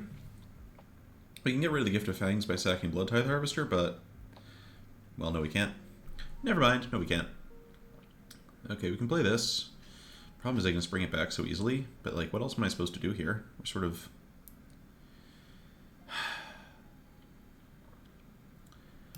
okay, I think we've got to go ahead, discard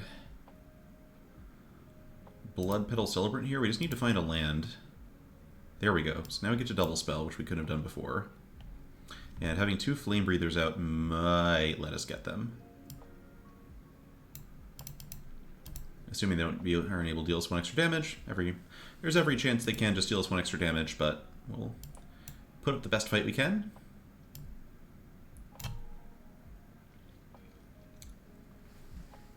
Let's see if they've got the pump spell or the... man, this was the game they went turn 2 Vampire's Kiss. Ow. Oh, Lifelink sucks. Lifelink sucks so bad. Do I have any flyers? I really don't have any flyers here, huh? So we're not going to be able to stop this thing.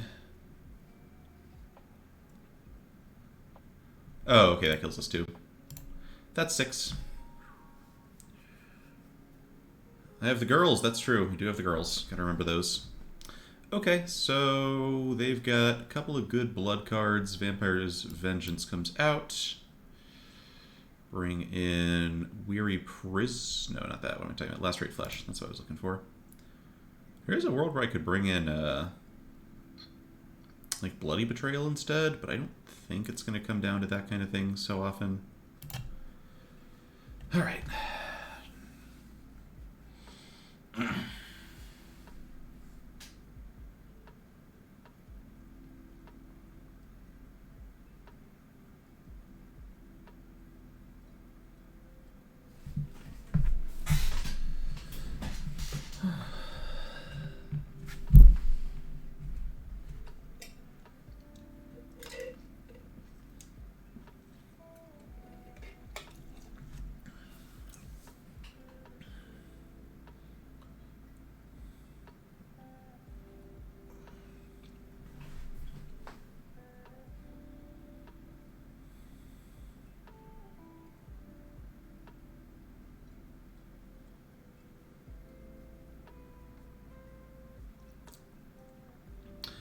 Yeah, man, leggings. Hopefully we see some kind of change in standard. It's just, enough is enough.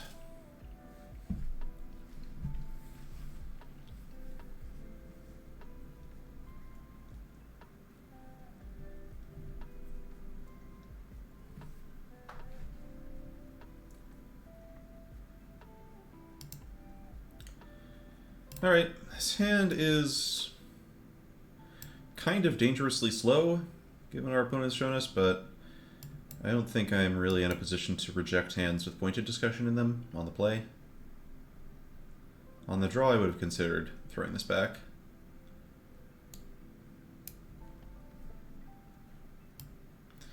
Alright, I'm just going to go ahead and sack the blood now. Not going to need this 4th swamp for anything.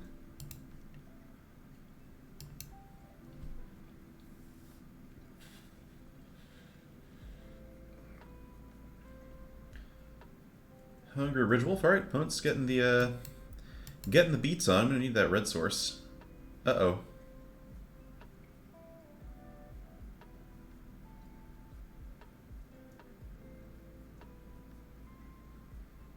We have more blood. There's always more blood.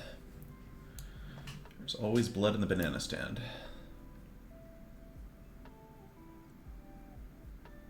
Okay, that works too. So this just looks like it's going to be Blood Tithe Harvester plus Undying Malice being left up.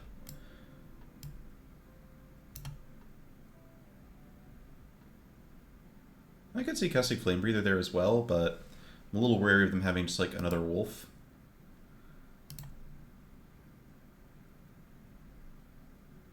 Aw, thanks, Mistastic. Good luck to me.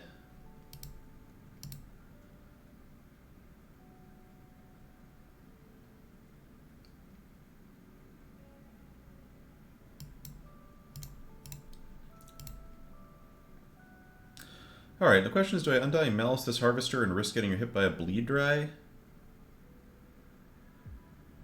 Or some other removal spell? I guess probably not. Slightly tough call.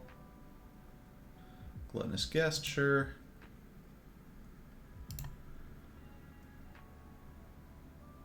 And do I use Blood at the moment?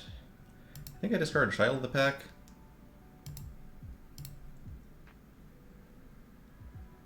It's just like a pretty unlikely card for me to be able to cast.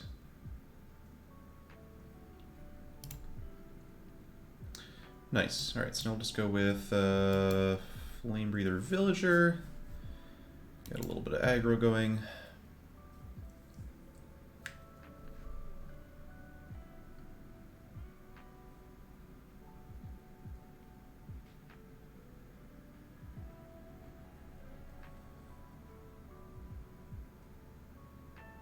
Creepy Puppeteer. That is terrifying. I can double block it though, right? Do I just double block?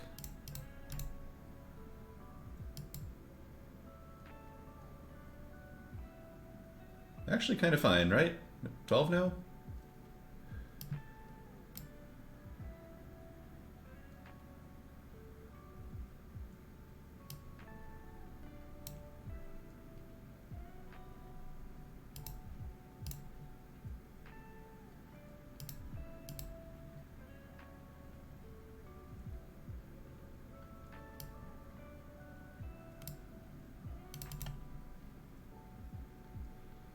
So, opponent has the option to do the really awkward thing for me of just like sitting with their Blood Fountain out, which kind of wastes my Abrade. But also wastes their whole turn, so not so bad.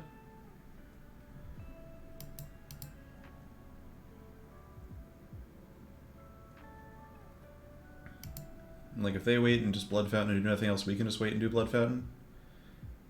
Alright, that's strong. These Gifts of Fangs really working out pretty nicely.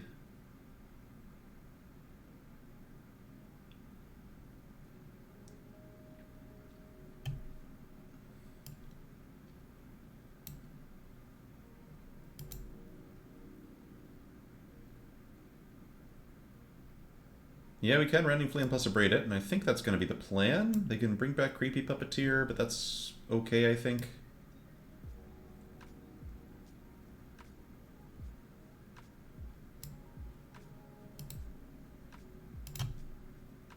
I think it's worth the tempo here. Also, Caustic Flame Breather just carrying us through this game here.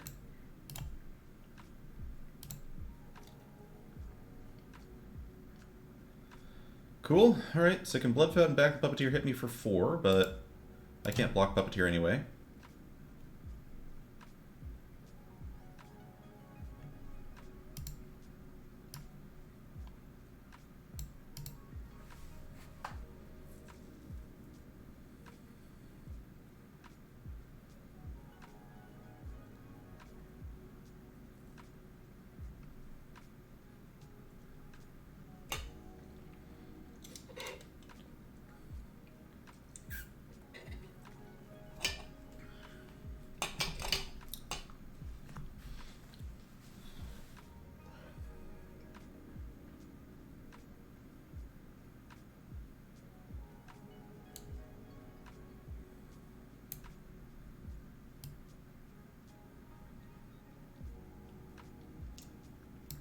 Okay, so this looks like we want to use Blood Fountain this turn, get back Blood Tithe Harvester plus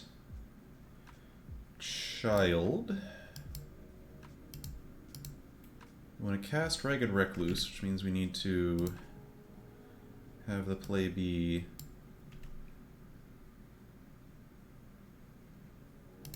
Yeah, Ragged Recluse.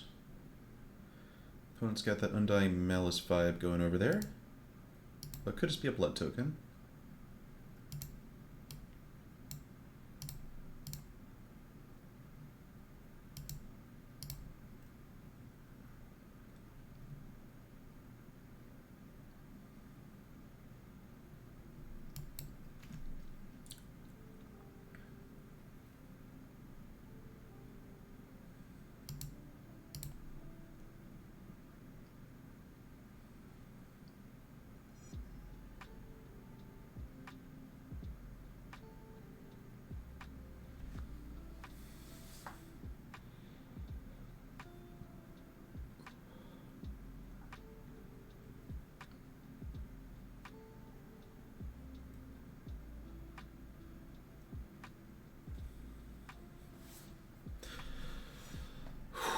I want to be really careful to make sure we don't go so low that we turn off pointed discussion. Big difference between going to 2 and going to 0.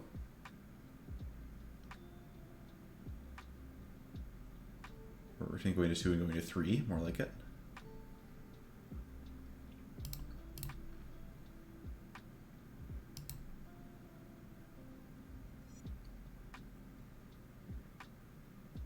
Okay, they have the Malice. Sure.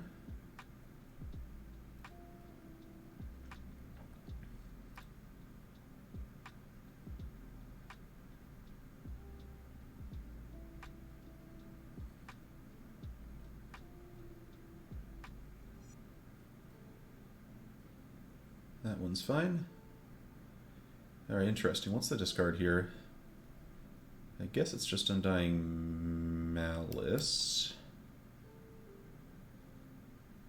Yeah, this one's just too hard to leverage efficiently.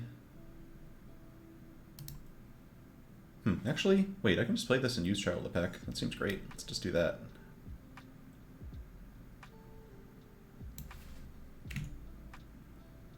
Do I attack at all? I don't think so. I don't think so.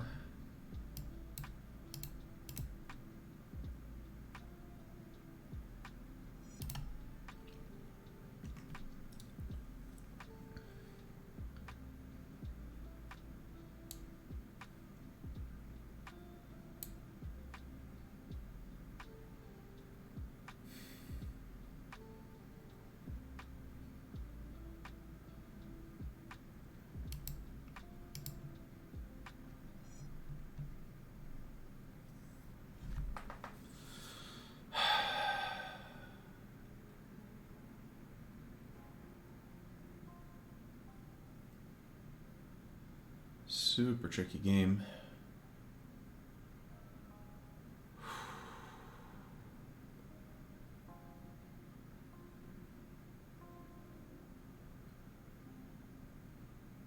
I am definitely praying for myself here, Weed. This is down to the wire. Is Child dying? They got the bleed drive from a child?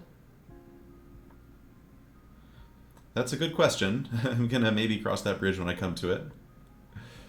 But I think we're just gonna chump the Puppeteer and probably double block the guest with Child Flame Breather.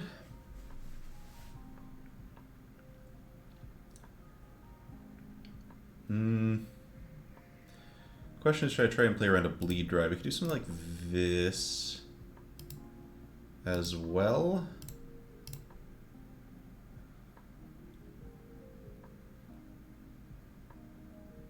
So I'm thinking about like bleed drive or maybe it's this.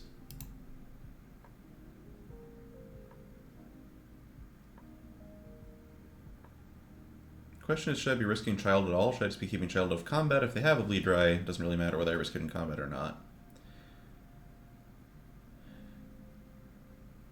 I think this is where I'm at.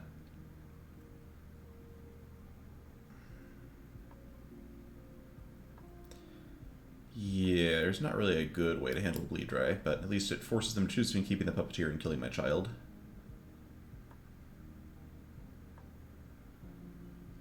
They have Sure Strike. They still can't kill both of these.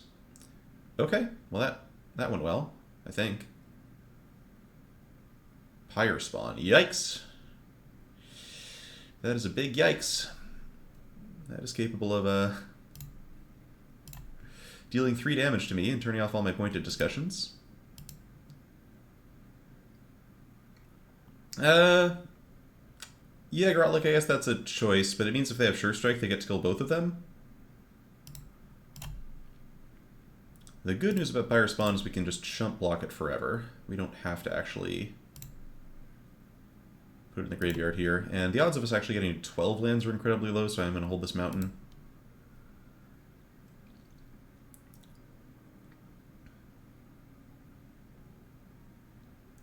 Hungry Ridgewolf, yep. Daybreak Combatants, okay, this is all fine. This is all well and good and fine. This is an elemental. They are just chilling. Okay. I think we just continue to produce wolves, which threatens to kill them very quickly.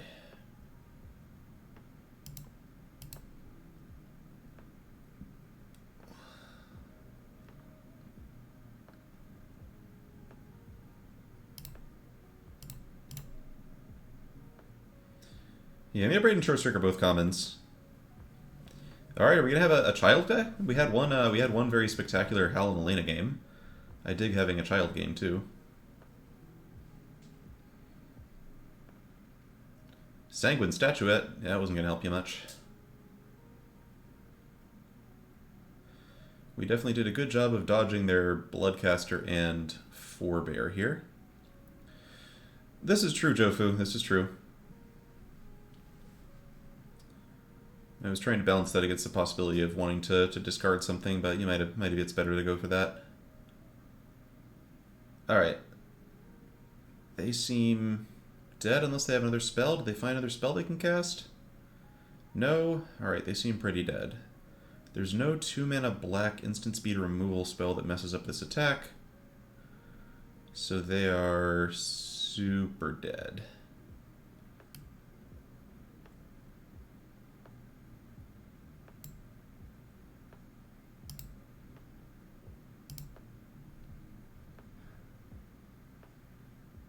Parasitic Grasp. Oh, Parasitic Grasp. Never mind. They don't have Parasitic Grasp, though. They would have cast it.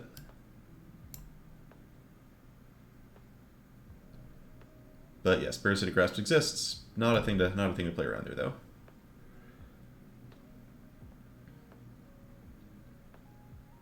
Okay, so still okay having Vampire's Vengeance out. They did show us a couple of Hungry Ridgewolves, but I still think this is not super likely to do much for us. Yeah. This all feels about right. It's just about... Yeah, it's quite an interesting matchup. This deck is a mix of some really bad cards like Pyre Spawn and some really good cards.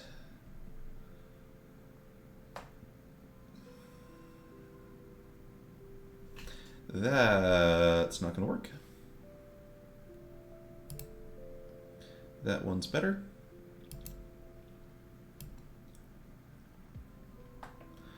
Do I dump a Dying Malice? This is actually a pretty efficient removal spell with Bloodtide Harvester. I think I could just dump a Swamp, actually. Yeah. Leo SD, I really hate the rare enchantment. It's really, really bad, I think. Even a deck with a ton of blood, it seems kind of hard to use. Like, maybe we're the one deck that can actually make it work, but I'm a little suspicious.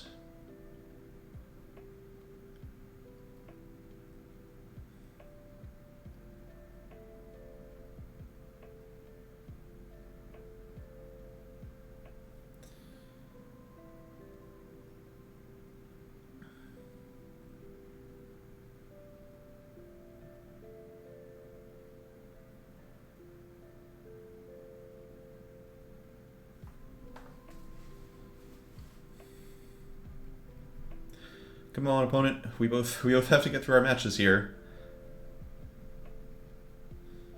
Yeah, our opponent's deck is also very aggressive. If they were like an exploit control deck, I might give it more consideration, but they have multiple like rare aggressive flyers that kill us very quickly. Falconwrath Forebear. Alright, well, let's go with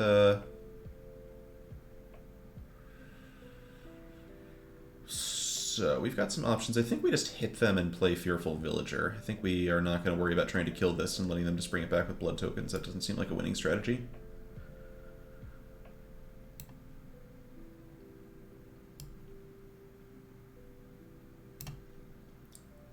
Let's just take advantage of our 2-mana 3/2.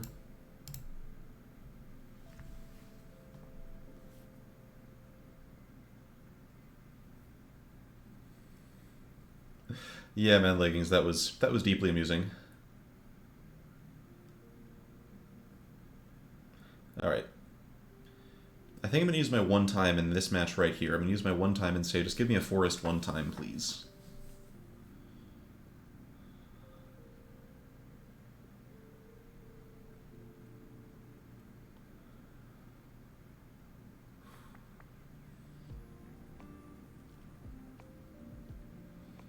Aggro. Okay. We got Gift of Fangs here too. Would love to see a Gift of Fangs come down in this. Tempo them to the ground here. Okay, they're going for it. They really think I can't make more blood. Little do they know I can totally make more blood. Alright, my 1-time failed. Unfortunate. Okay, that's not bad though. So we go for Undying Malice on the Harvester. Huh, actually, do I just hit them for 5 and play the other Reckless Impulse to play Lacerate Flesh next turn? No, I should get rid of the Forebear.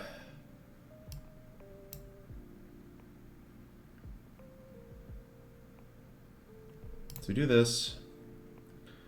Then we sack it, and we get the blood token before the ability goes off, which means it dies.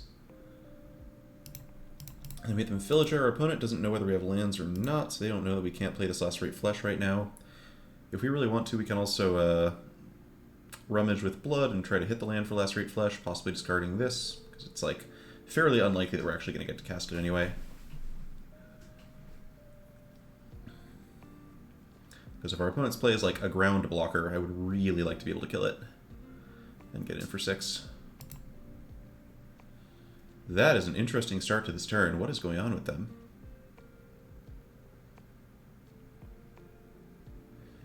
Yeah, I'm not using my second 1-time for a land drop. I think we'll be fine. The heck? They just super flooded?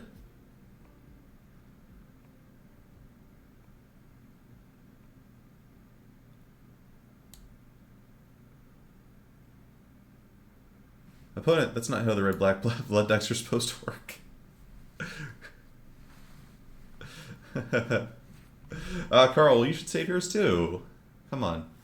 Respect the 1-time.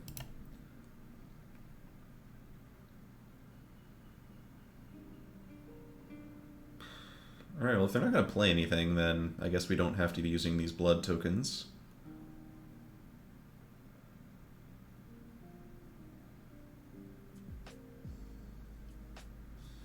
Alright, they did play something. Okay. In that case, we are going to go ahead, discard the werewolf, the ranger ladies. They're not werewolves. They have nothing to do with werewolves. Okay, found our land. Found another land. Alright, so whatevs, didn't need all those, but it's fine. Go ahead and get rid of this. The Gal Pals, yes. No Undying Malice, Poggers. Come to think of it, there was like a decent chance they had Undying Malice there. Glad they turned out not to. Alright, looking solid. Far from guaranteed, but looking solid.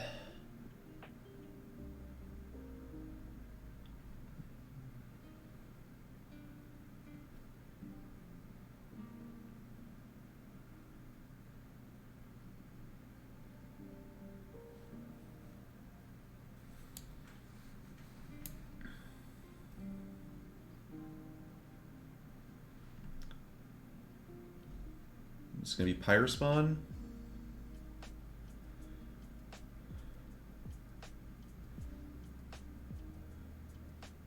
Wedding Security, that's fine. Another Blood Tithe Harvester, great. Let's go with hope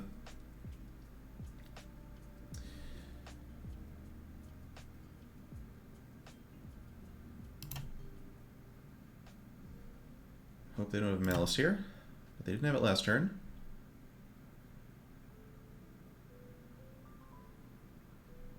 Whoa, okay. They just drew it. Uh-oh. Well, nothing we could have really done about that, I guess. Awkward.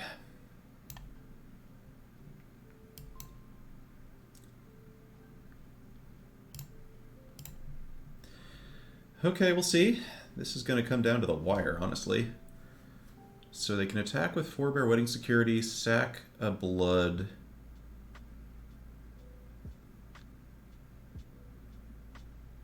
I don't know what they are at 7 means, Tom. See? Oh, okay. Well, still not dead to this, though. That's really scary, but I'm not dead to it. I mean, wait, they can just sack it. God, alright. I don't think so, man, Leggings. I mean, I guess if we're daring them to block, then they can theoretically be afraid of a removal spell, but realistically, I don't think that's what's happening. Alright, well, Bloody Betrayal really sucks. That's not fair. I guess this is a great card to bring in if you notice your opponent has multiple Blood Tithe Harvesters. And they did see, I think, our multiple Blood Tithe Harvesters. This card is really good against that specific card. Oh no. Oh no. I don't think we have outs here. They've cast a spell, so this is... I guess we could just Reckless Impulse into 2 creatures, or like a creature plus a removal spell. Time to try it. Celebrant's Doom Dissenter. Yep, none of this blocks flyers. I don't have a 1-mana removal spell I can draw into here, unfortunately. I could, like, use Blood, find, like, Rending Flame to kill the Forebear. Actually, that works, right? We discard Blood, try to find Rending Flame to kill the Forebear. It can't come back immediately. We're almost certainly dead anyway, but... Oh, we found a Braid. Alright. So, much as I hate it, I guess we're going to stick it out. Oh. This is hopeless, right? We kill it. They hit us, they make a 7/7, draw a card, we block with Fearful Villager. And then they can just bring back Forebear. And then I have to, like, somehow keep blocking Wedding Security while also blocking Forebear. I'm just going to scoop this. I just don't think there's a way we can deal 7 to them, and time is of the essence. Every minute we spend is possibly going to lock us out of another match. Yeah, they didn't have black mana, so they weren't going to return at the end step, but we just didn't have any combination cards in our deck that could stop them and deal 7 damage. Yeah, we want to play around the risk of the event drying up. Alright, really, really close, though. It's like, that was... I mean, it makes sense, right? They spent a whole turn cycling blood and doing nothing, which means, of course, their hand is full of cards like Bloody Betrayal. That wasn't even rares, right? They had a 3-mana flyer, but it couldn't block. We attacked past it pretty well. The thing that got us was Bloody Betrayal for Blood Tithe Harvester, which is a very cute thing to do in the mirror and something we'll have to remember. Yeah, this actually works. The fact that I can ditch one of these forests to blood makes this hand perfectly functional.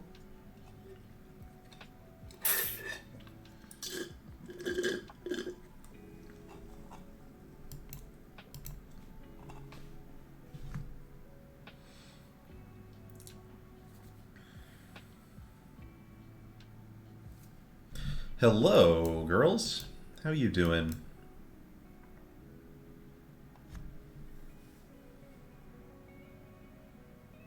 Mostly we just haven't been drawing our combination of Forest plus Halana Elena enough. That's the real broken thing we have going on here. Spore Crawler is pretty strong.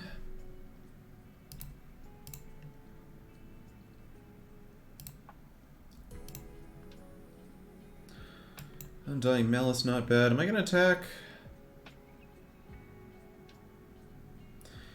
Yeah, I like the idea of attacking here. We gotta get rid of the Spore Crawler at some point. They're definitely gonna draw a card off of it, and this lets me have a 4/4 Odious Witch end of turn, which is pretty good. Maybe somewhat hard for them to block. Like, once your opponent plays Spore Crawler against you, you just have to assume, yep, I don't have any Flame Blast Bolts, they're going to draw a card, so what do I do? Knowing they're going to draw a card, how do I respond to that?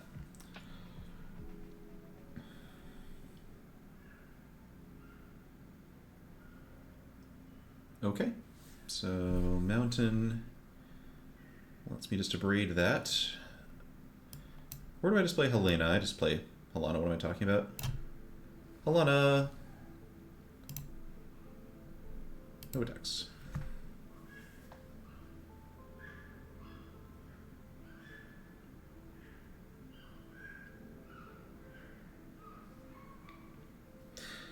That worked out nicely.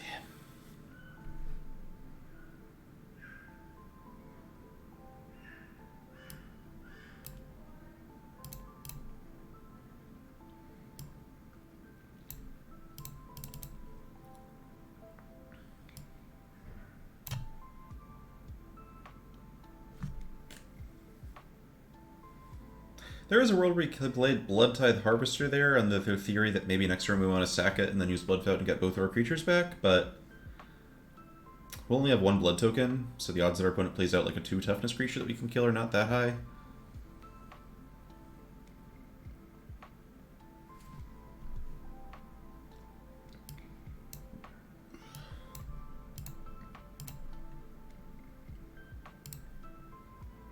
I don't know what you mean, Andy Awesome.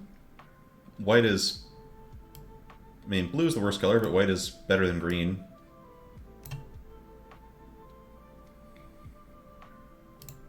And blue-white spirits in particular is probably one of the best archetypes.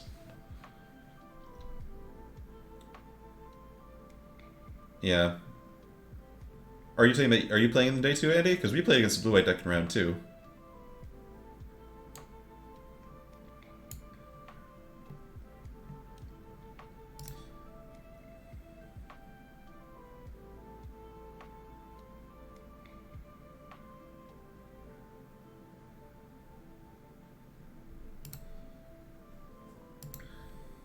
Whoops. That's awkward. I totally forgot to Blood Fountain, but hey, we were just trying to go for 2 creatures anyway. Oh, sorry, Andy. Okay, so opponent's got multiple copies of Spore Crawler and are only playing one of the colors out of red and black, so I think that means we keep in Vampire's Vengeance. This can also be a reasonable Dying to Serve matchup, too, if we're just trying to grind through a green-black deck with a bunch of ground pounders.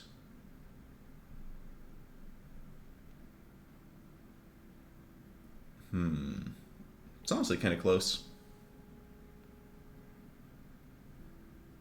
Maybe this should actually just be Last Rate Flesh.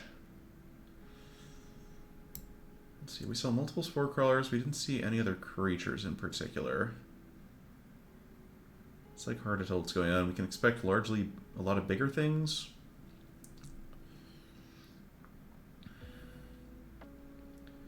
I think we'll keep this as is. I don't know.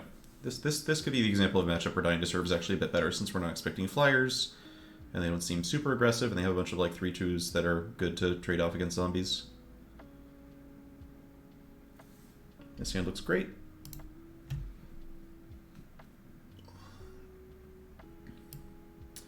So there's a question of whether to cast Blood Fountain on 1 or hold it for Kessig Flame Breather. I think we just hold it for Flame Breather. I think we'll be able to spare some mana.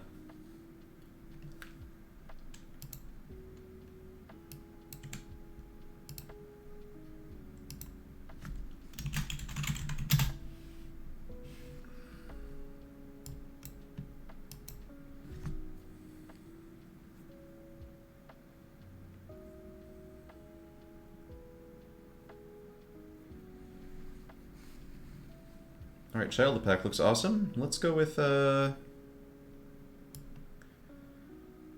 think this is just pointed discussion here. We could play Doom Dissenter, then just be prepared to chump block the Spore Crawler, but let's just do this.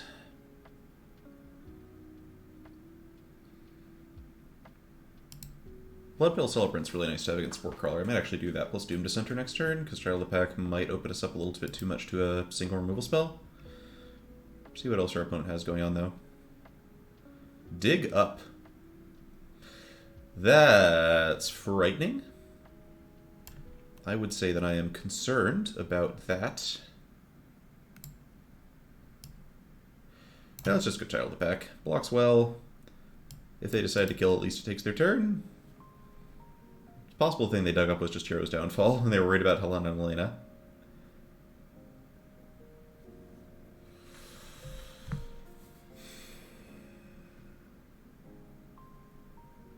Okay, I'm just going to pretend that's what they dug up, and I'm not going to be afraid. Have no fear. That's the law. Okay, that was really good. As draws go, I am into this draw. Dreadfeast Demon? There's no Dreadfeast Demons. We're going to be fine. And the sad thing is if they do have the Dreadfeast Demon, I can't even bring in Bloody Betrayal to stop it, because it's just... I guess it just bounces off itself, which kills it. So that's actually fine. But we'll see what this actually is. Wolf Strike. Alright. Good beats, good tempo, but... I'm now a little bit less afraid than I was before of whatever they might be doing. We're going to go with Reckless Impulse here, because ideally we hit a land off of this and can just drop double 2-drop. Or not. Okay, so we can Reckless Impulse again, try to hit a land for the Doom Dissenter. I think we do actually do that. Just because I do really want to hit a land drop this turn. Alright, that worked out really nicely. Although now do I play Doom Dissenter or Bloodpetal Celebrant?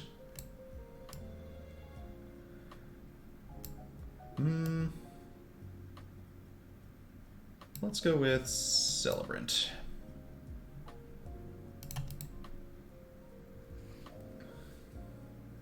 Okay, we can potentially beat a Dreadfeast Demon. Speak of the devil. We are not totally dead to that. So the plan is we go on the attack. We need to kill one of these. Do we play Pointed Discussion pre-combat? I think I play Pointed Discussion pre-combat, try to put the Fear of God in my opponent.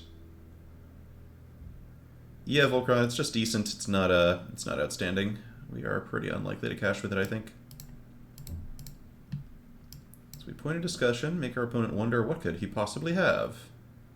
Undying Malice is fantastic here, okay? We get a nice attack in. We've got a... They're going to have to do some blocking here. Yeah, that was actually an insane draw.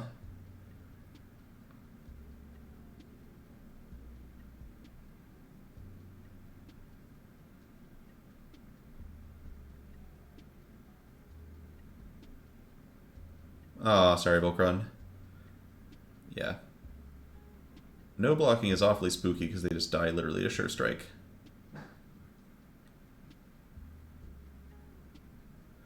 Okay, so now we get to go Undying Malice on the Flame Breather. Rending Flame on the Demon. Opponent goes to 4 life here. Now we're still probably dead because this card's really good, but there are definitely draws. Oh, okay. Never mind. They didn't have to block him, was in our hand, Trippy Toad, but if they don't block, they die to many different spells that we could have, so I think it was wise for them to do that. Yeah, Dreadfeast Demon's really good. It's a little depressing to play against, especially when we have no bleed dries. Alright, Vampire's Vengeance does not actually seem like what I want. I would like to be a little bit more aggressive. I think I just bring in Bloody Betrayal. Here, just it helps me beat a demon, maybe. I guess I could Dread Fugue as well. Yeah, Dread Fugue discards Dig Up and the Demon. I think it's gotta be Fugue. Alright, let's run it like this.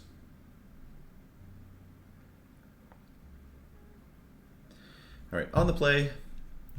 And that was like pretty close, regardless.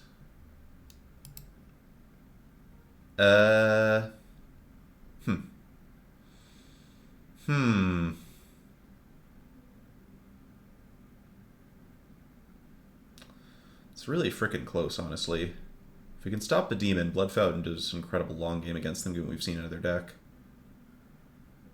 It's risky, but with the Blood token, I think we keep. I do not want to be mulling on the play. I don't think.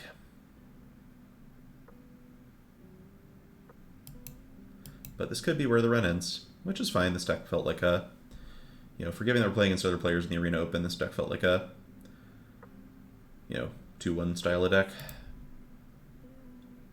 Or 2-2 style of deck. Alright, point of discussion's good.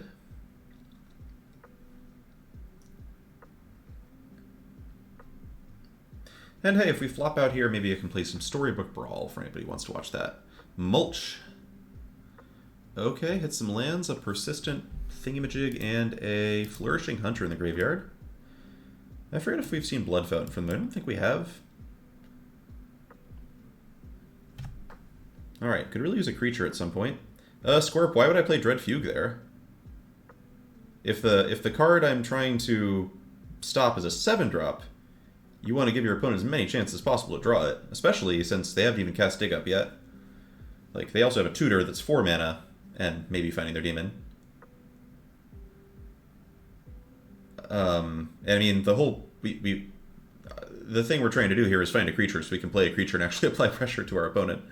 Just casting a discard spell and sitting here is not accomplishing very much. It gets Dig Up and Mulch. I don't understand. Why would we want to discard our opponent's Mulch? Why do we care if they play Mulch? Alright, Doom Dissenter is gonna come down rather than Abrade here, I think. Alright, so we are finding a lot of lands. We've got more blood. Stops them from getting a 7-mana Scorp? No. If we're not attacking our opponent is going to get to 7 mana. They're probably going to get to 7 mana anyway because our deck is not that fast. There's no... like, you gotta use your discard spells conscientiously, is what I'll say. You gotta think, like, okay, what are the things... You know, am I going to kill my opponent very quickly? If so, maybe I can stop them from getting the resources they need to hit the big thing, but if you're not going to kill your opponent quickly, you've got to actually stop the big things and plan to beat them card for card. And given their deck is full of card draw... Okay. Given their deck is full of card draw, we're trying to win this control game here. I mean, this draw is awful, so this might just be curtains for us anyway, but let's see what we can find. Okay, those are good cards. Obviously, they don't work on each other, so it's a little sad to run them out here, but it's much better to do this than just like sit here trying to Dread Fugue them. So this means any creature we draw is phenomenal.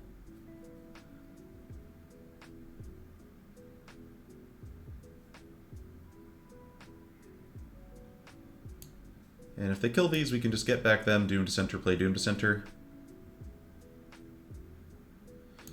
Alright, there's the Dig Up. Love it. Love it. Bloodtithe Harvester is outstanding. Okay, that's a creature we can jam and give haste to. Wonderful.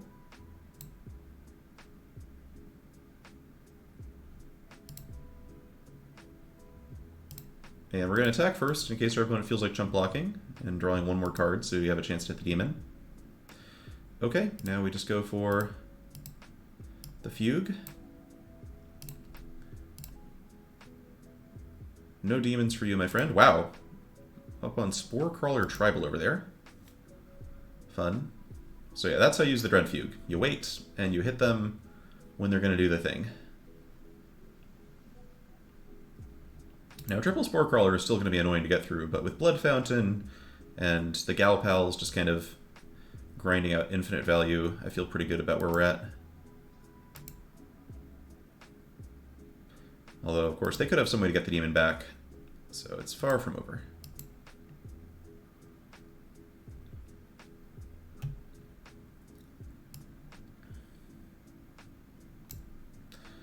Okay, so what are our options here? I think I just go for Ballista Watcher, pump Ballista Watcher, attack with both creatures, and then a Braid on their double block.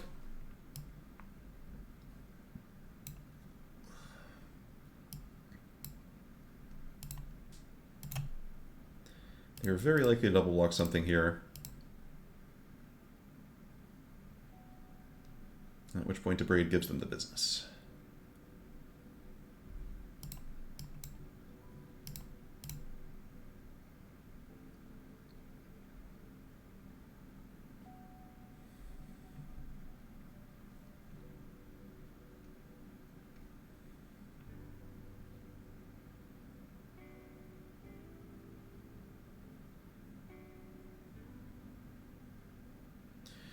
Alright, Moldgraf Millipede is scary, but not nearly as scary as Dreadfeast Demon. We are going to be fine. Falconwrath Celebrants looks awesome here, too. Just pumping, pumping, pumping. Nothing to get back here yet. So Ballista Watcher does not do the whole can't block this turn thing unless it's flipped.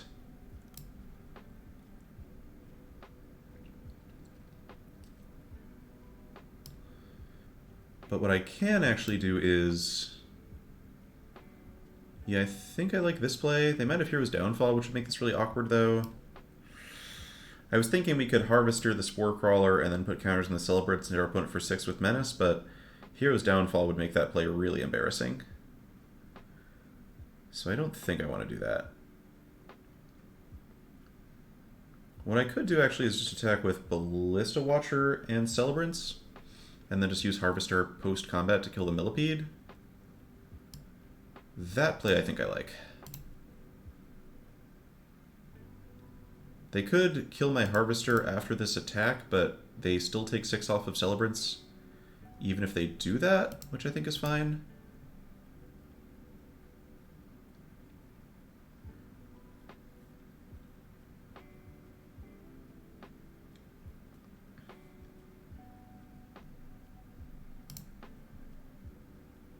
Good, okay.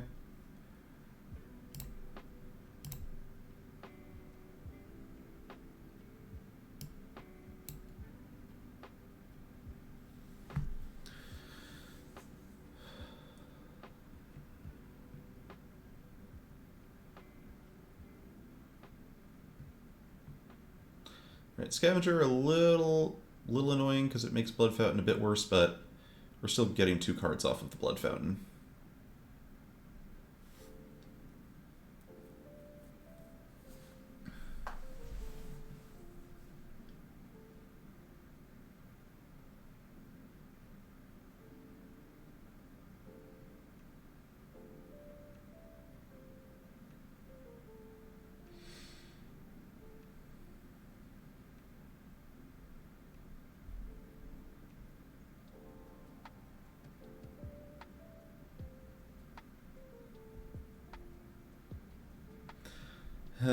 Yeah, it's tough. What do you not want me getting back? I feel like when you're at 4 life, it's got to be Ballista Watcher, but our opponent disagrees. I guess that makes sense. They're trying to make sure I can't like cast too many creatures off of the Blood Fountain here.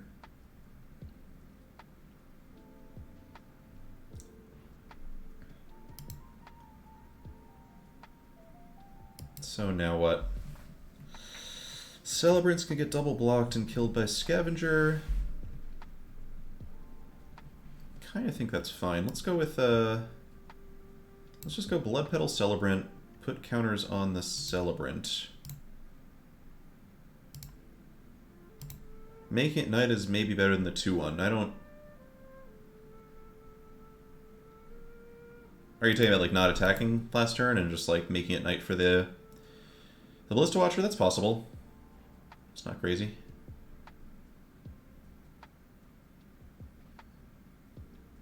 Yep, Man Leggings, it's not surprising. There's money on the line. it is what it is. I accept that making a live stream and being a little bit more involved and entertaining for all of you is going to mean there's a chance I get sniped at some point. But I love all of you too much to... Unless a Pro Tour qualification is on the line, I'm unlikely to do delay. I did do delay for the last Pro Tour qualification, but for something like an Arena Open where like the prize is fun, but you know I don't need the money to pay rent or anything, it's all good.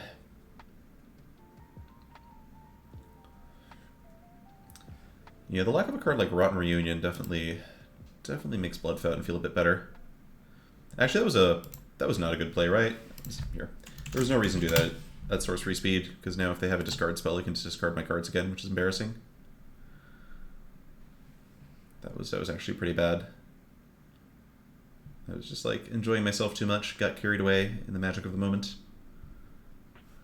Yep, Carl, they're really, really good. Yeah, Rod, like I don't even try to think about it unless my opponent does something that seems really suspicious, which, you know, clues me into play a bit differently the next time. But no. In general, you should assume that most people don't ghost, in part because most people aren't even going to know you're a streamer. And then most people who have the opportunity to ghost hopefully won't do it.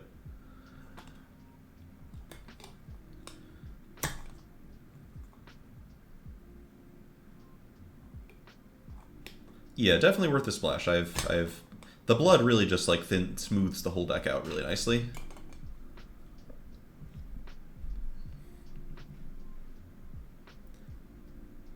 Carl, I think you and Garlic agree that the opponent is you know, obviously not watching the stream. Okay, Blood Fountain. That's something. That's gonna get them back the Demon. They finally drew it.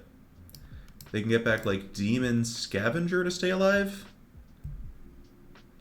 And Demon plus Persistent Specimen's really scary. I still think we've probably got him.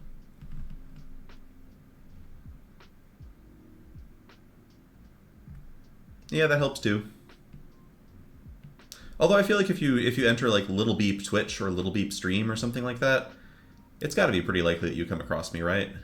Yeah, this is, like, getting super punished, right? Because we could have stopped them from gaining 2 life off the Scavenger. I don't think it's going to matter in the end. I think we were dealing them a bit too much damage too quickly. In fact, we definitely should be right. Yeah, Celebrance actually just beats them into the ground. It's too late. It's too late. Play out Celebrance. I guess we use the blood now in case I draw Undying Malice. Because that would also kill them. Alright, we put counters on Celebrance, it gets haste. And we just all in attack. Our opponent's got to...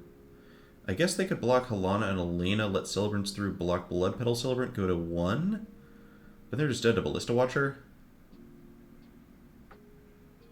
I guess if I don't attack with Halana, it's kind of the same equation. Well, they go to... You can double block the Celebrants, go to 3. Then we just put them to 1. I guess they're not actually dead to Ballista Watcher because Ballista Watcher won't have haste.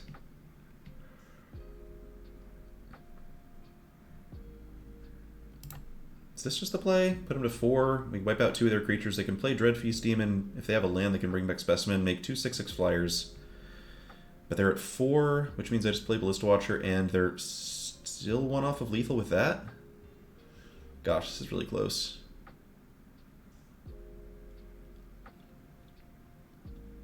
Swing with everybody. They block, go to 1. I think we just put them to 1 here, with a Menace creature and Caustic Flame Breather on the board. This should do the trick.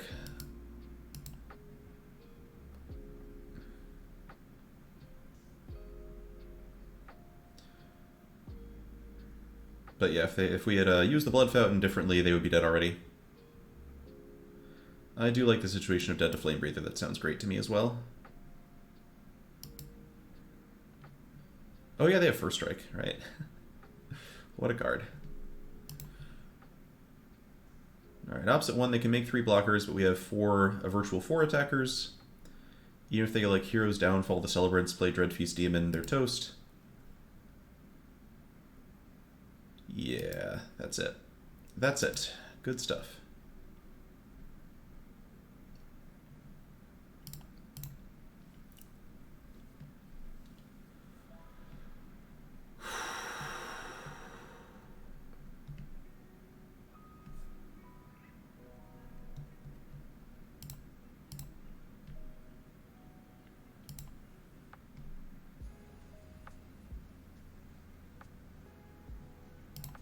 Just for funsies, let's dig. I actually shouldn't be doing this for funsies, because time is of the essence. Ah well. So, Menace.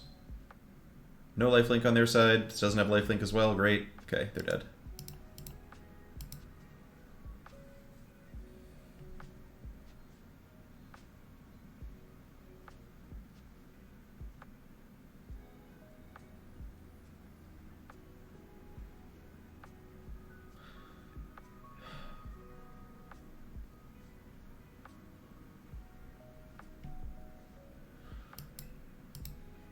Hooray!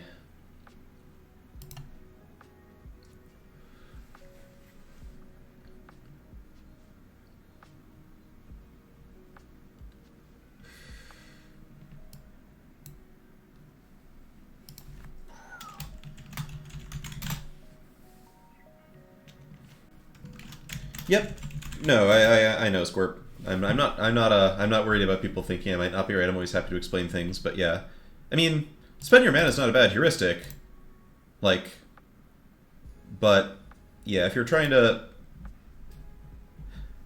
yeah, spending mana and then running the risk that you don't even hit something is terrible.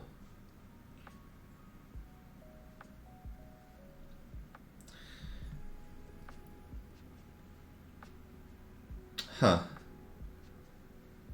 I guess so. Yeah, love to see an island there, because it means Vampire's Vengeance probably actually kills something. Ooh, Vampire's Vengeance definitely gonna kill something. You love to see it. I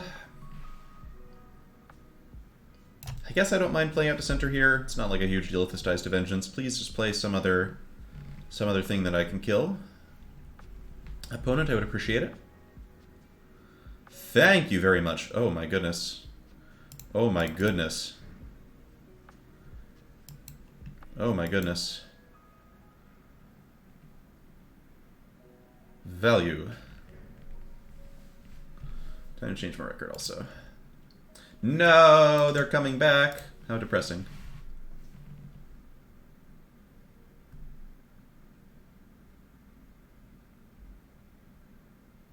Yep, this first time we've cast Vampire's Vengeance, I think, the entire time, but when it comes through, it really comes through.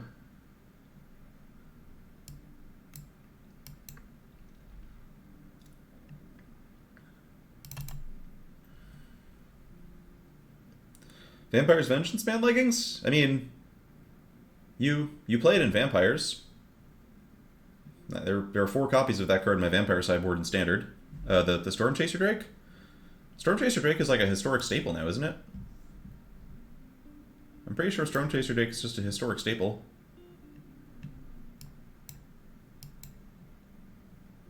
Like, it's in Blue-Eyed Auras as a 4 of, because it's just another Core Spirit Dancer.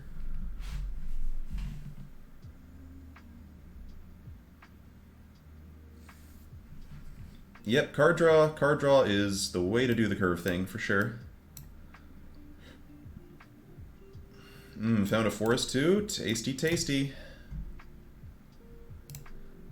You have a Rending Flame to ensure the Scavenger doesn't apply too much pressure.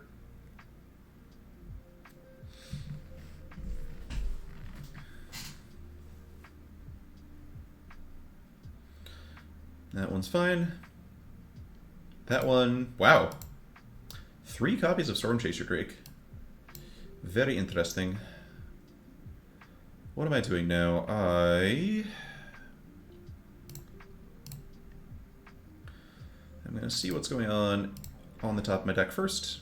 That's going on the top of my deck. I like Halana and Elena quite a bit. Let's play out some ladies. And pumping a villager here, I think. Let's see, I could pump a zombie because that lets me attack with all 3 of my creatures, which is kind of neat. If I pump villager and swing with 2 villagers... I like pump with villagers, swing with 2 villagers, hold back a zombie here, I think, so I can block the Archghoul. Because I am at 12. I want to be a little bit respectful of being at 12.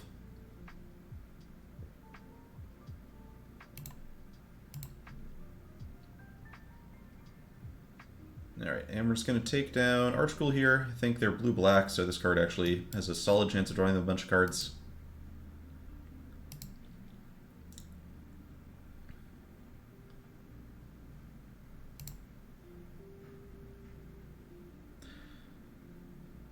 Yeah, it has first strike, but I'm wary of any kind of I guess blue-black don't have really combat tricks that would be too problematic. In general, I just try never to block this card because you never know what the hell could happen. Concealing Curtains, alright. Alright, opponent's doing a decent job of holding me off, and they are going to not attack Stormchaser Drake into Halana and Elena, although I'm sure they wanted to. Well done, opponent, well done. I think we just pump the zombie here. If we're going to be trading stuff with Diagraph Scavenger, I would like it to be my zombies now.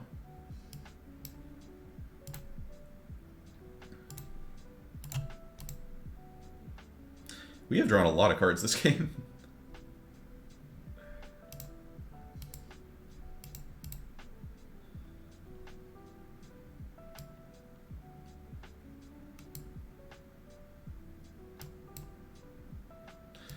Play out this land because it lets us hold up Blood plus Running Flame, or use Blood Fountain if our opponent kills Halana and Elena this turn. If they want to flip Concealing Curtains, I'll just kill it in response.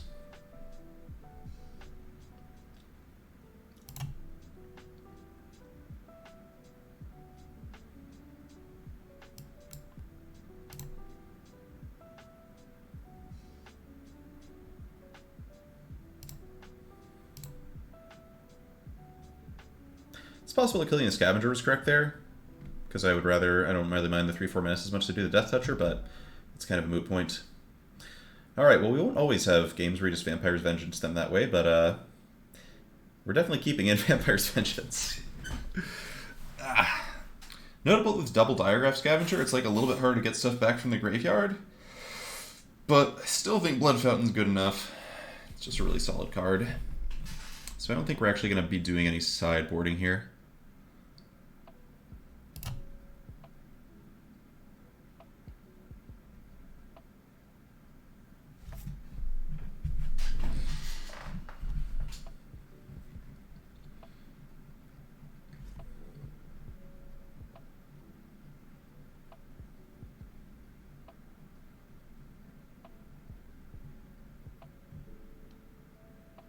Yep, Vampire's Vengeance means it's really hard for us to get punished by just keeping a handful of card draw.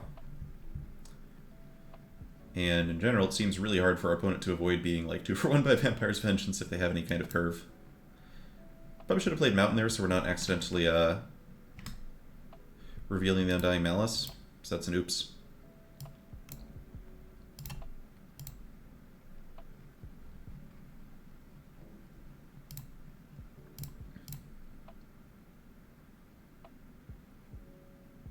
Alright. Are they going to sack this in case of Vampire's Vengeance? Ooh, they sacked it to itself. Fascinating choice. Okay. So, potential Diagraph Scavenger coming up. Do I just Vampire's Vengeance now? I don't think so. Point of discussion. The problem with point of discussion is I literally have to discard a hand size, which is kind of awkward.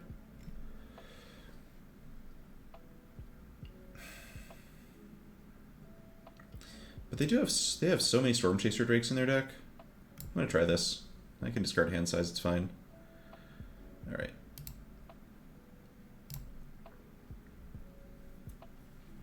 So they're probably gonna Scavenger here, Concealing Curtains. Okay. So that one I guess gets Halana and Elena, but that's fine. Is it fine? Yeah, it's fine. We can Blood Fountain it back. I think I do want a Vengeance now because they're about to hit me for 3 with this Curtains. We'll do it on their upkeep.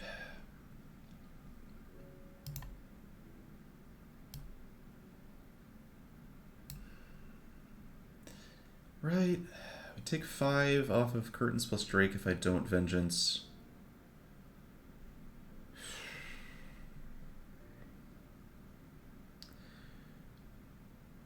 Yeah.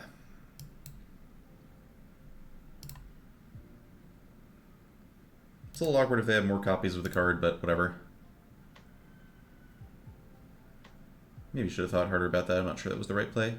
Okay, good. What do we take here? So this is hard to block. I don't have that many creatures in my deck. I'm going to need to Find a Rending Flame or something like that sooner. Oh, Bloodtithe Harvester works too.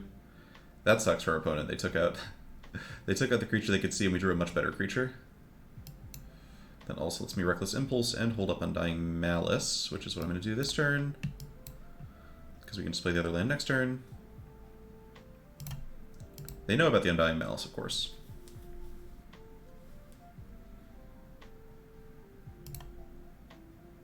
Alright, they are being nice and aggressive, making it a little hard for me to cast Pointed Discussion safely. Rot-Tide Gargantua, okay.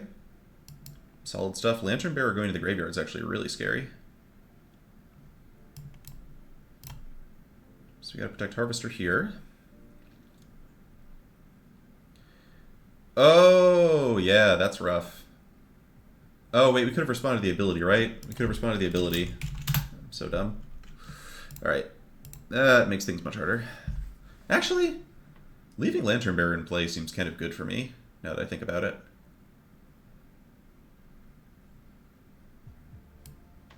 That actually seems good. Kill the menace creature. Play out the creature that can block the Gargantua. Pass the turn.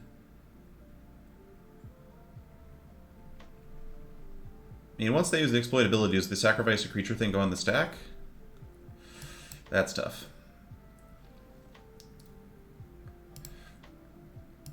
Alright, their deck showed up here. Ours, we just had a little bit of an awkward start. Yeah, Stormchaser Drake makes things really hard. I don't think we have outs here. We don't really have life gain in the deck. But just to check, definitely no outs there. Okay. Alright. So, what did we see that game? Yeah, I think the exploit ability would go on the stack. We just punted. So we saw Concealing Curtains, slightly annoying, but there's not much I can do about it. Dying to Serve is a cute counter to Concealing Curtains, but seems really bad against their deck full of flyers.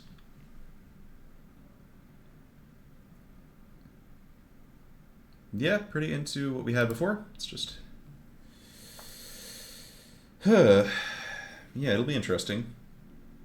They mostly just want to be on the play and have a couple of early creatures to pressure them, but lack of early pressure and just low creature count in general has been a problem for us. Yep, this works. Not that Doom Descender is much pressure, but at least blocks some of their stuff.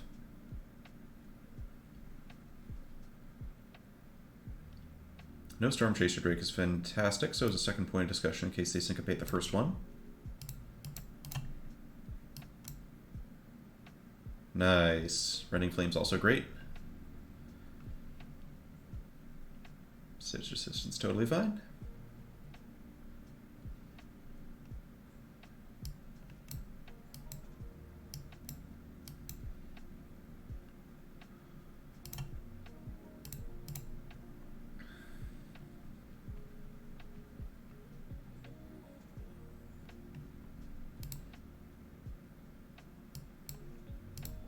I'm just going to upgrade Doom Dissenter into a useful creature. Don't want to trade him the Fearful Villager because I can attack.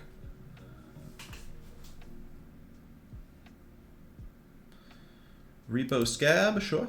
Sure.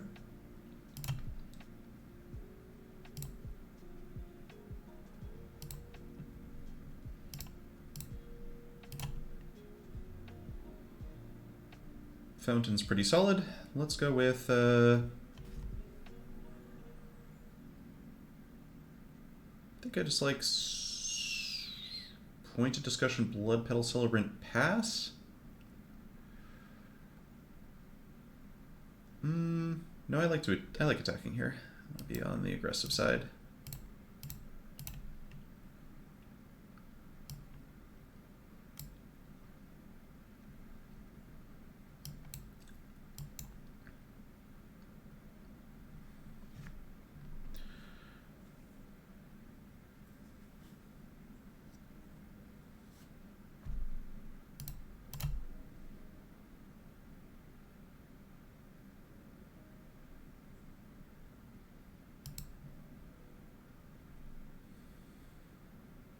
Sure.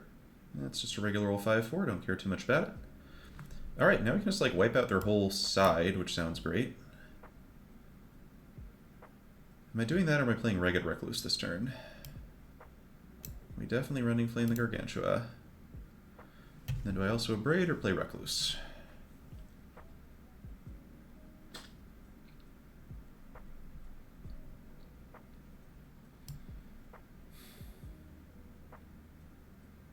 I think it's actually Recluse.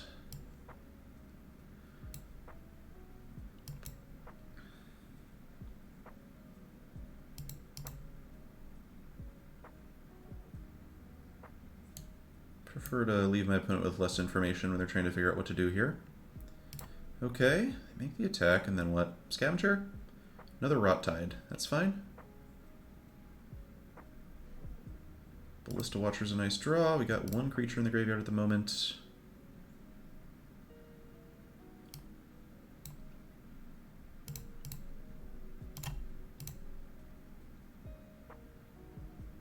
Love to see it. They might have Undying Malice, but it's fine if they do.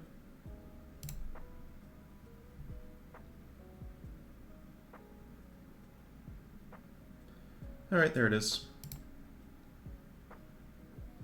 Such is life.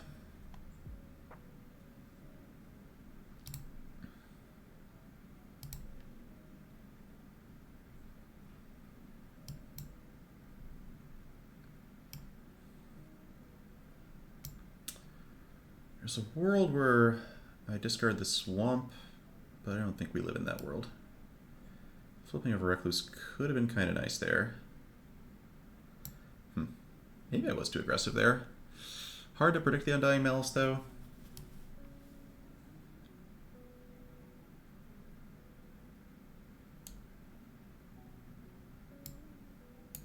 I think I actually play out the land. I've got Blood Fountain. I'm definitely playing like a little too fast and loose here. I'm not tapping into my inner Bent Stark enough. Alright, I am okay getting 2 for 1 because we have the Blood Fountain to 2 for 1 the opponent right back. We're just going to keep forcing them to have stuff. Scavenger's fine. I can still dig back 2 creatures. Stormchaser Drake is... Alright, we're at 5. It's a little dicey. Halana and Elena. That seems like a good card.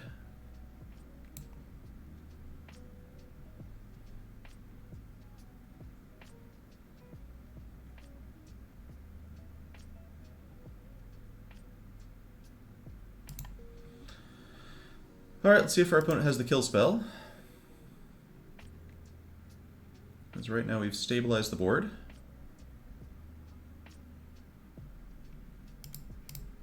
Exceedingly happy to keep trading off.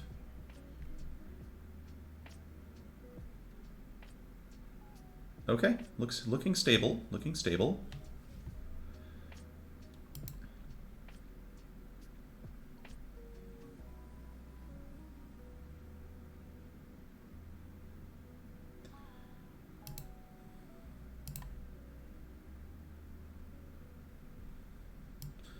I think we just go for Ragged Recluse plus discard a blood token here.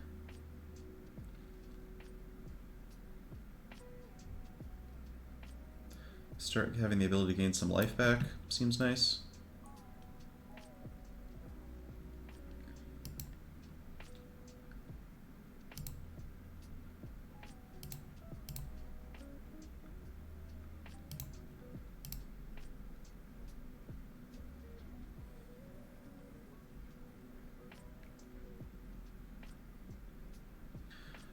Yikes. Okay, so that's scary, but they don't have any cards in exile, so it can't actually become unblockable. Also, Odious Witch is going to be gaining life, so we're pretty safe. Undying Malice is not actually that good, because they can know it's there and play around it. Let's see.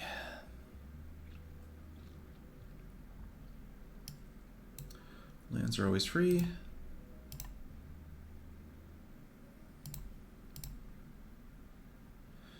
Kessig Flame Breather's cool.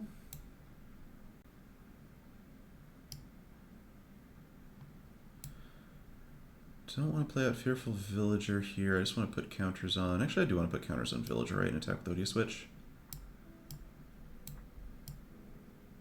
That sounds about right.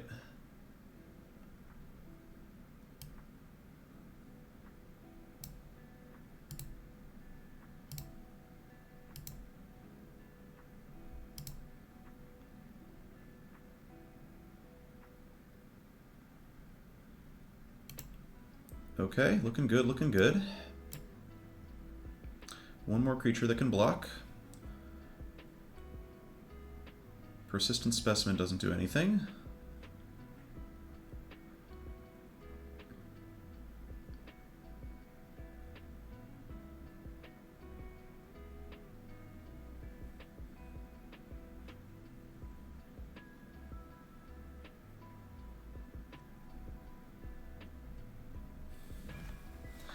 Yeah, I'm definitely playing quicker than I maybe should be here. Alright, Reckless Impulse looks fantastic.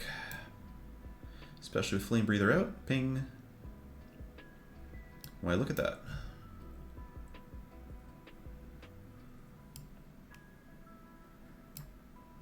Okay, so now what are we doing? I think it's pump the Villager here. Yeah, just forcing double blocks on the big stuff seems good. And they've got enough chump blockers. I don't think an all-out attack really does the trick here. We're just going to threaten 2 lethal attackers.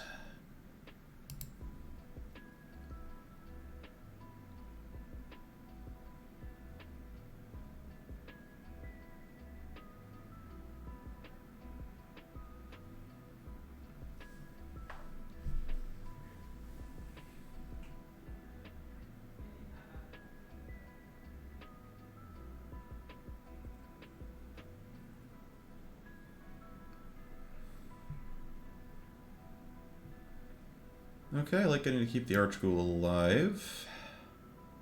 Oh, we actually don't get to keep the Archghoul alive. Everything dies. We can deliberately keep the Archghoul alive. Do I want to do that?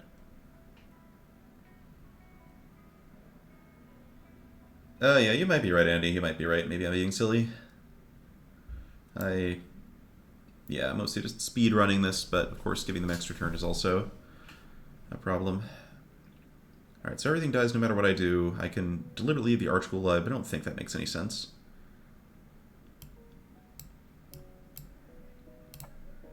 Let's just use this.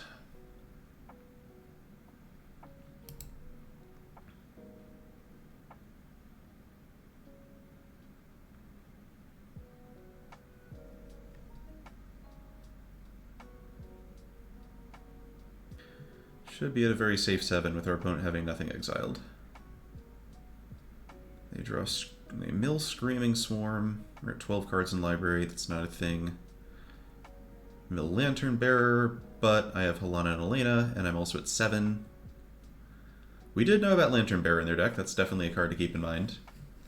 So if they hit a removal spell here, they could Lantern Bearer this and attack us down to 1.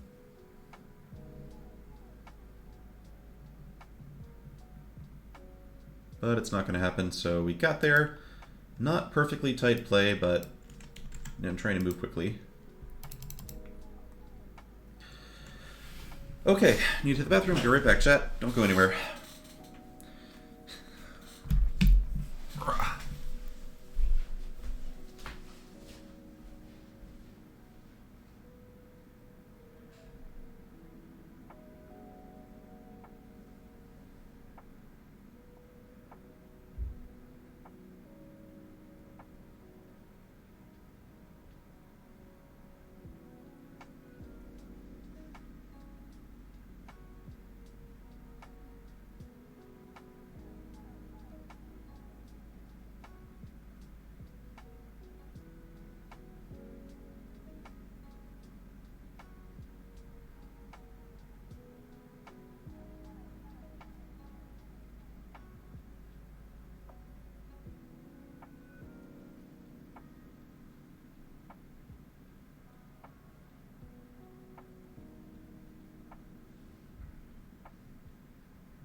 Oh, wow. It's 8 wins?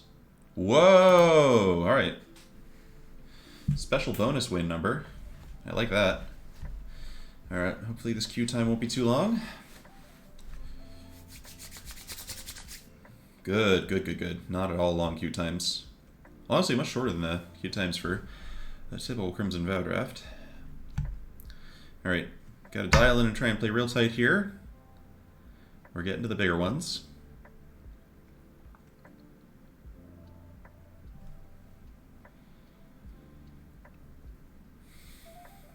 This works. Very solid hand for our red-green werewolves deck.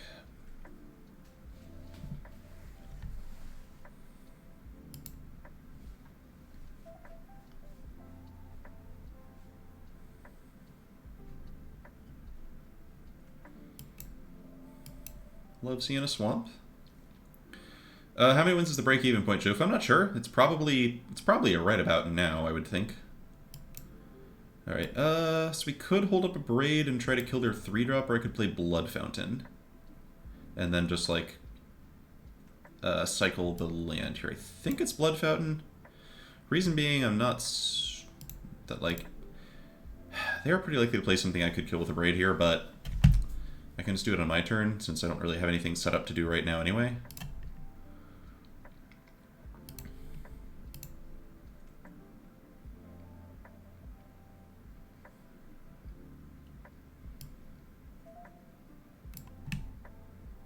Yeah, let's just gun this down.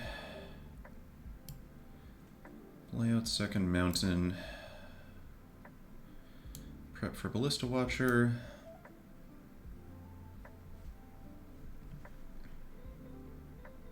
Okay. Have they got the mountain? They do have the mountain. Alright, double Caustic Flame Breather. Certainly scary against the red-blue deck.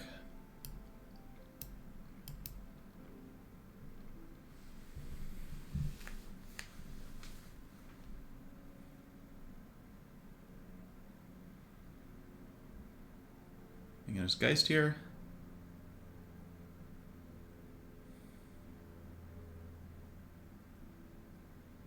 Alright, good. So this at least implies we're not about to get abraded, which is a big deal. Huh. Gonna play Impulse here. There's like some tiny temptation to flip the Watcher, but not really. Alright, we had Swamp Pointed Discussion. That's a lot of... Alright, that's a lot of cards that don't block chat. Could kind of use some more cards that interact in some way. Caustic Flame Breather is actually a huge weakness for our deck. This card is, you know, we're pretty good at interacting with people on the, by combat, or with Vampire's Vengeance, but these things dodge Vampire's Vengeance. We don't have any life gain at all. They did miss a land drop, so that's something. I'm going to have to keep casting Pointed Discussion because I just don't have anything else to do, even though it's pretty depressing. Actually, let's start by milling a Blood token, right? I just want to, like, draw the Gal Pals here. It's the actual thing I need to be doing.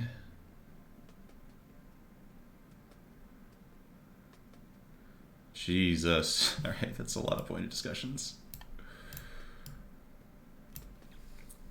We're trying. If I can find, like, Rending Flame soon, maybe?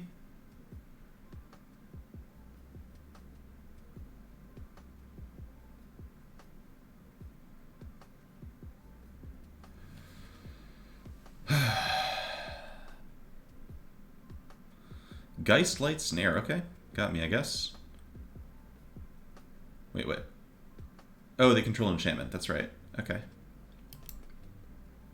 So it goes.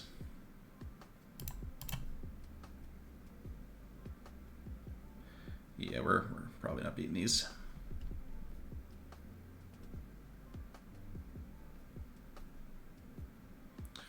Eruth Tormented Prophet, that's terrifying.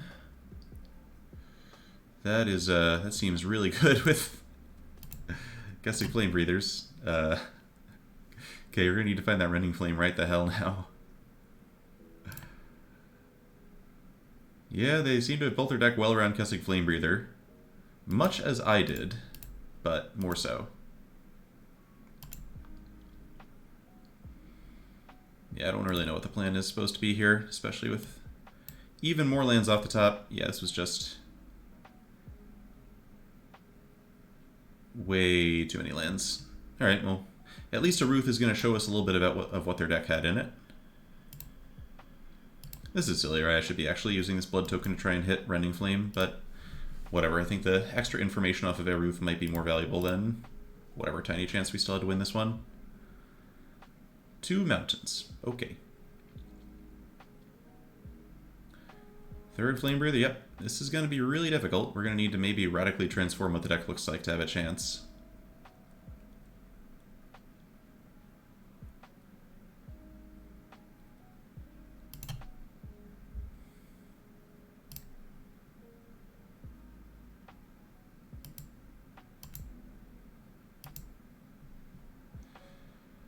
Although, of course, knowing what we know now, we wouldn't have abraded the Geist. I think we would have. Yeah, we could save Abrade for.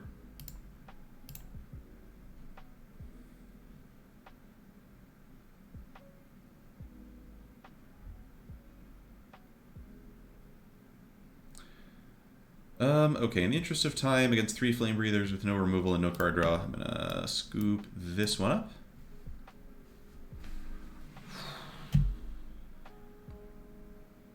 Alright, what am I bringing in against those? Dreadfugue is not crazy, actually.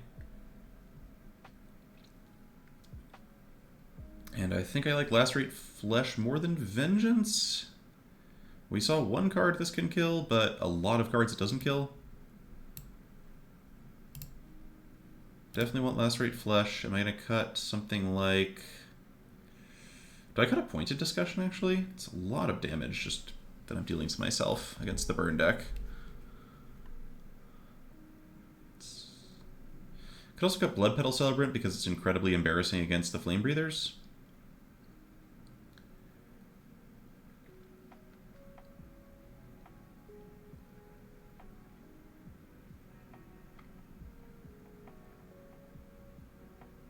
Yeah, maybe just cutting... Or Doom Dissenter is also embarrassing against the Flame Breathers, but is like a worse creature overall, I think. Let's do that.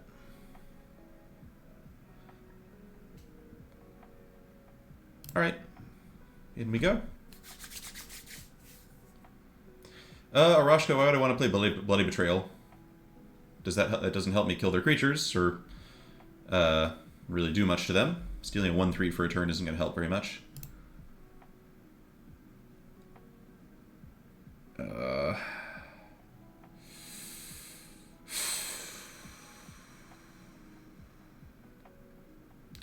Having access to blood always makes these hands so tempting. I think I keep because a forest is a pretty good draw here. Kind of ready to use a mountain if I'm using blood on turn 2, so I can draw Dreadfugue and cast it. Point of Discussion, K.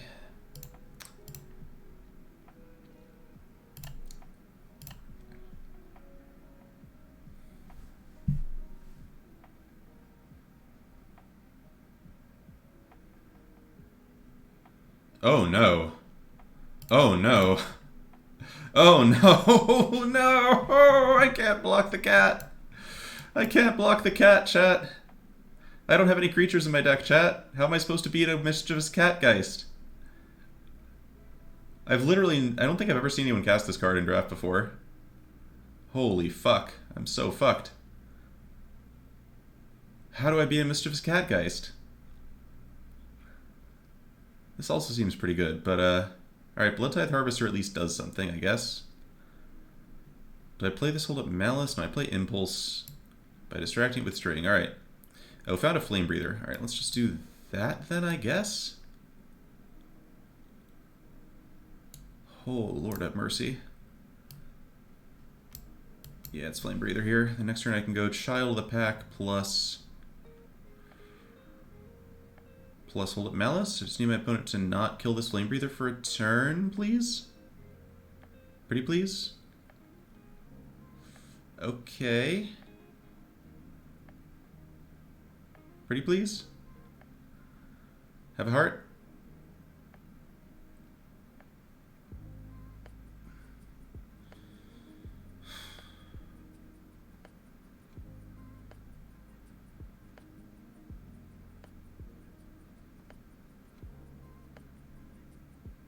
Uh-oh. I have such a bad feeling about this. Oh no. Oh no. Alright, well our opponent's deck is incredible. I don't mind losing to this.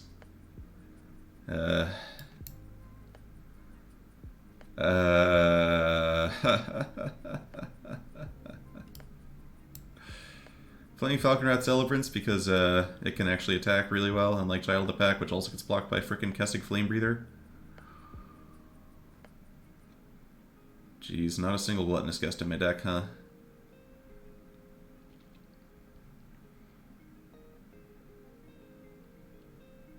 Oh no, Wedding Invitation draws another card off the Catgeist. I feel like I'm seeing a secret draft archetype, and my opponent's just going to easily make all the money. Alright, they're not burning Wedding Invitation to draw a card, which is interesting. It seems like a pretty good time to use it. But what do I know?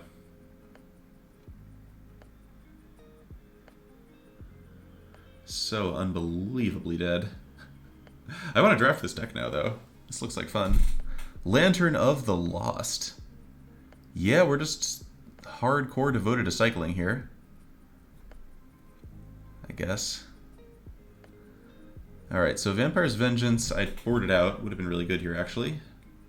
Unbeknownst to me, they've got Geistlight Snare up. Let's play Blood Tithe Harvester, get around the snare. Cool. Almost Jam Fearful Villager, hold up Undying Malice.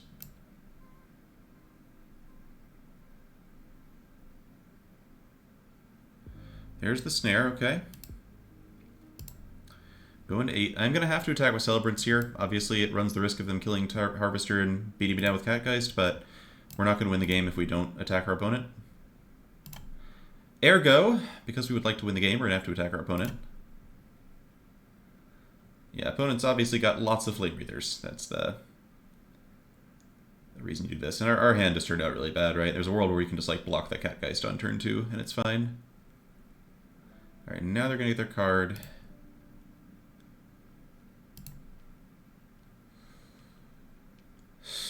Yeah, just having 0 life gain also hurts a lot. It's the nice thing about white-black, which I think even more than red-black is my favorite archetype. I think red-black's probably a little better, but there's just something really comforting about having access to cards like Herald of Hope in games like these. But yeah, our deck was always kind of awkward. Just like not a lot of removal.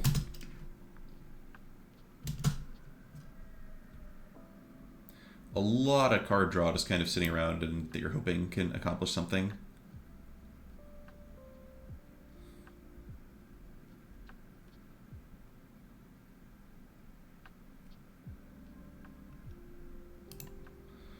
Not even sure what card keeps us in the game here. I can kill Storm Chaser Drake, use Undying Malice to bring this back. They've got 3 mana open, they didn't cast Reckless Impulse. I guess actual step 1 is finding a removal spell for the Flame Breather. If we don't do that, it's all kind of a moot point. So let's see if we can find one.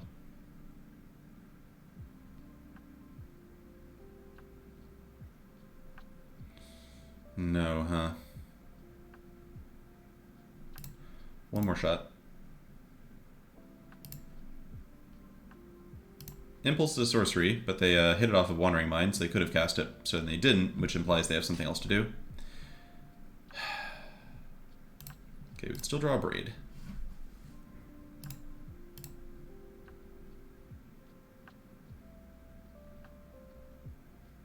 Nope. Alright, second Harvester's interesting. It's just so hopeless, though. Alright, well, we're going to do this, and we're just going to see what our opponent has to beat us with. Some kind of counter spell or removal spell or something, and a little scoop. Okay.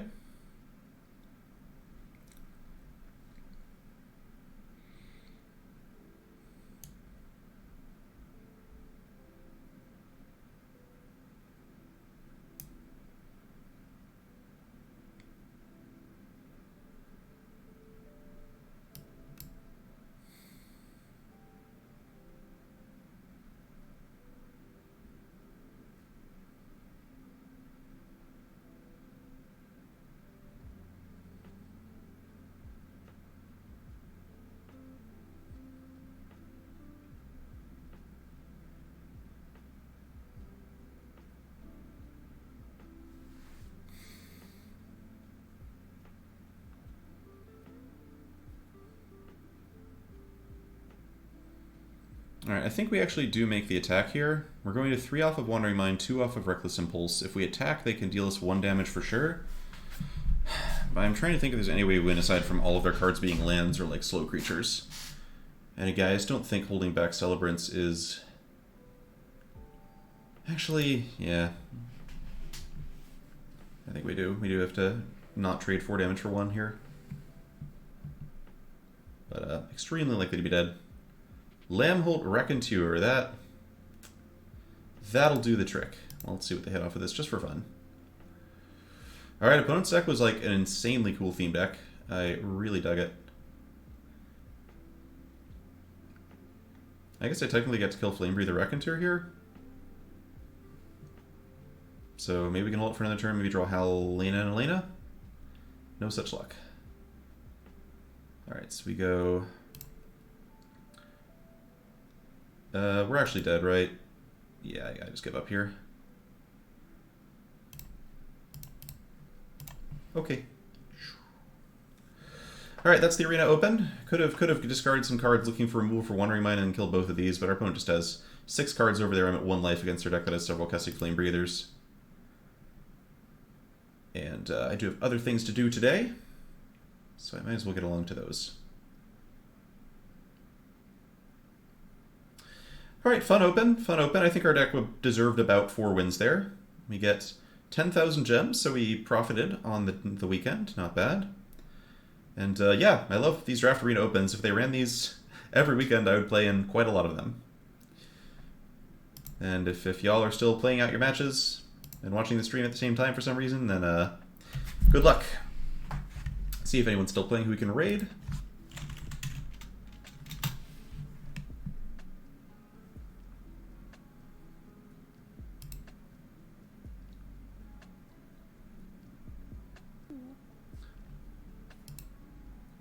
So Seth is... Chris Patello is. Let's raid Chris. Love Chris Patello.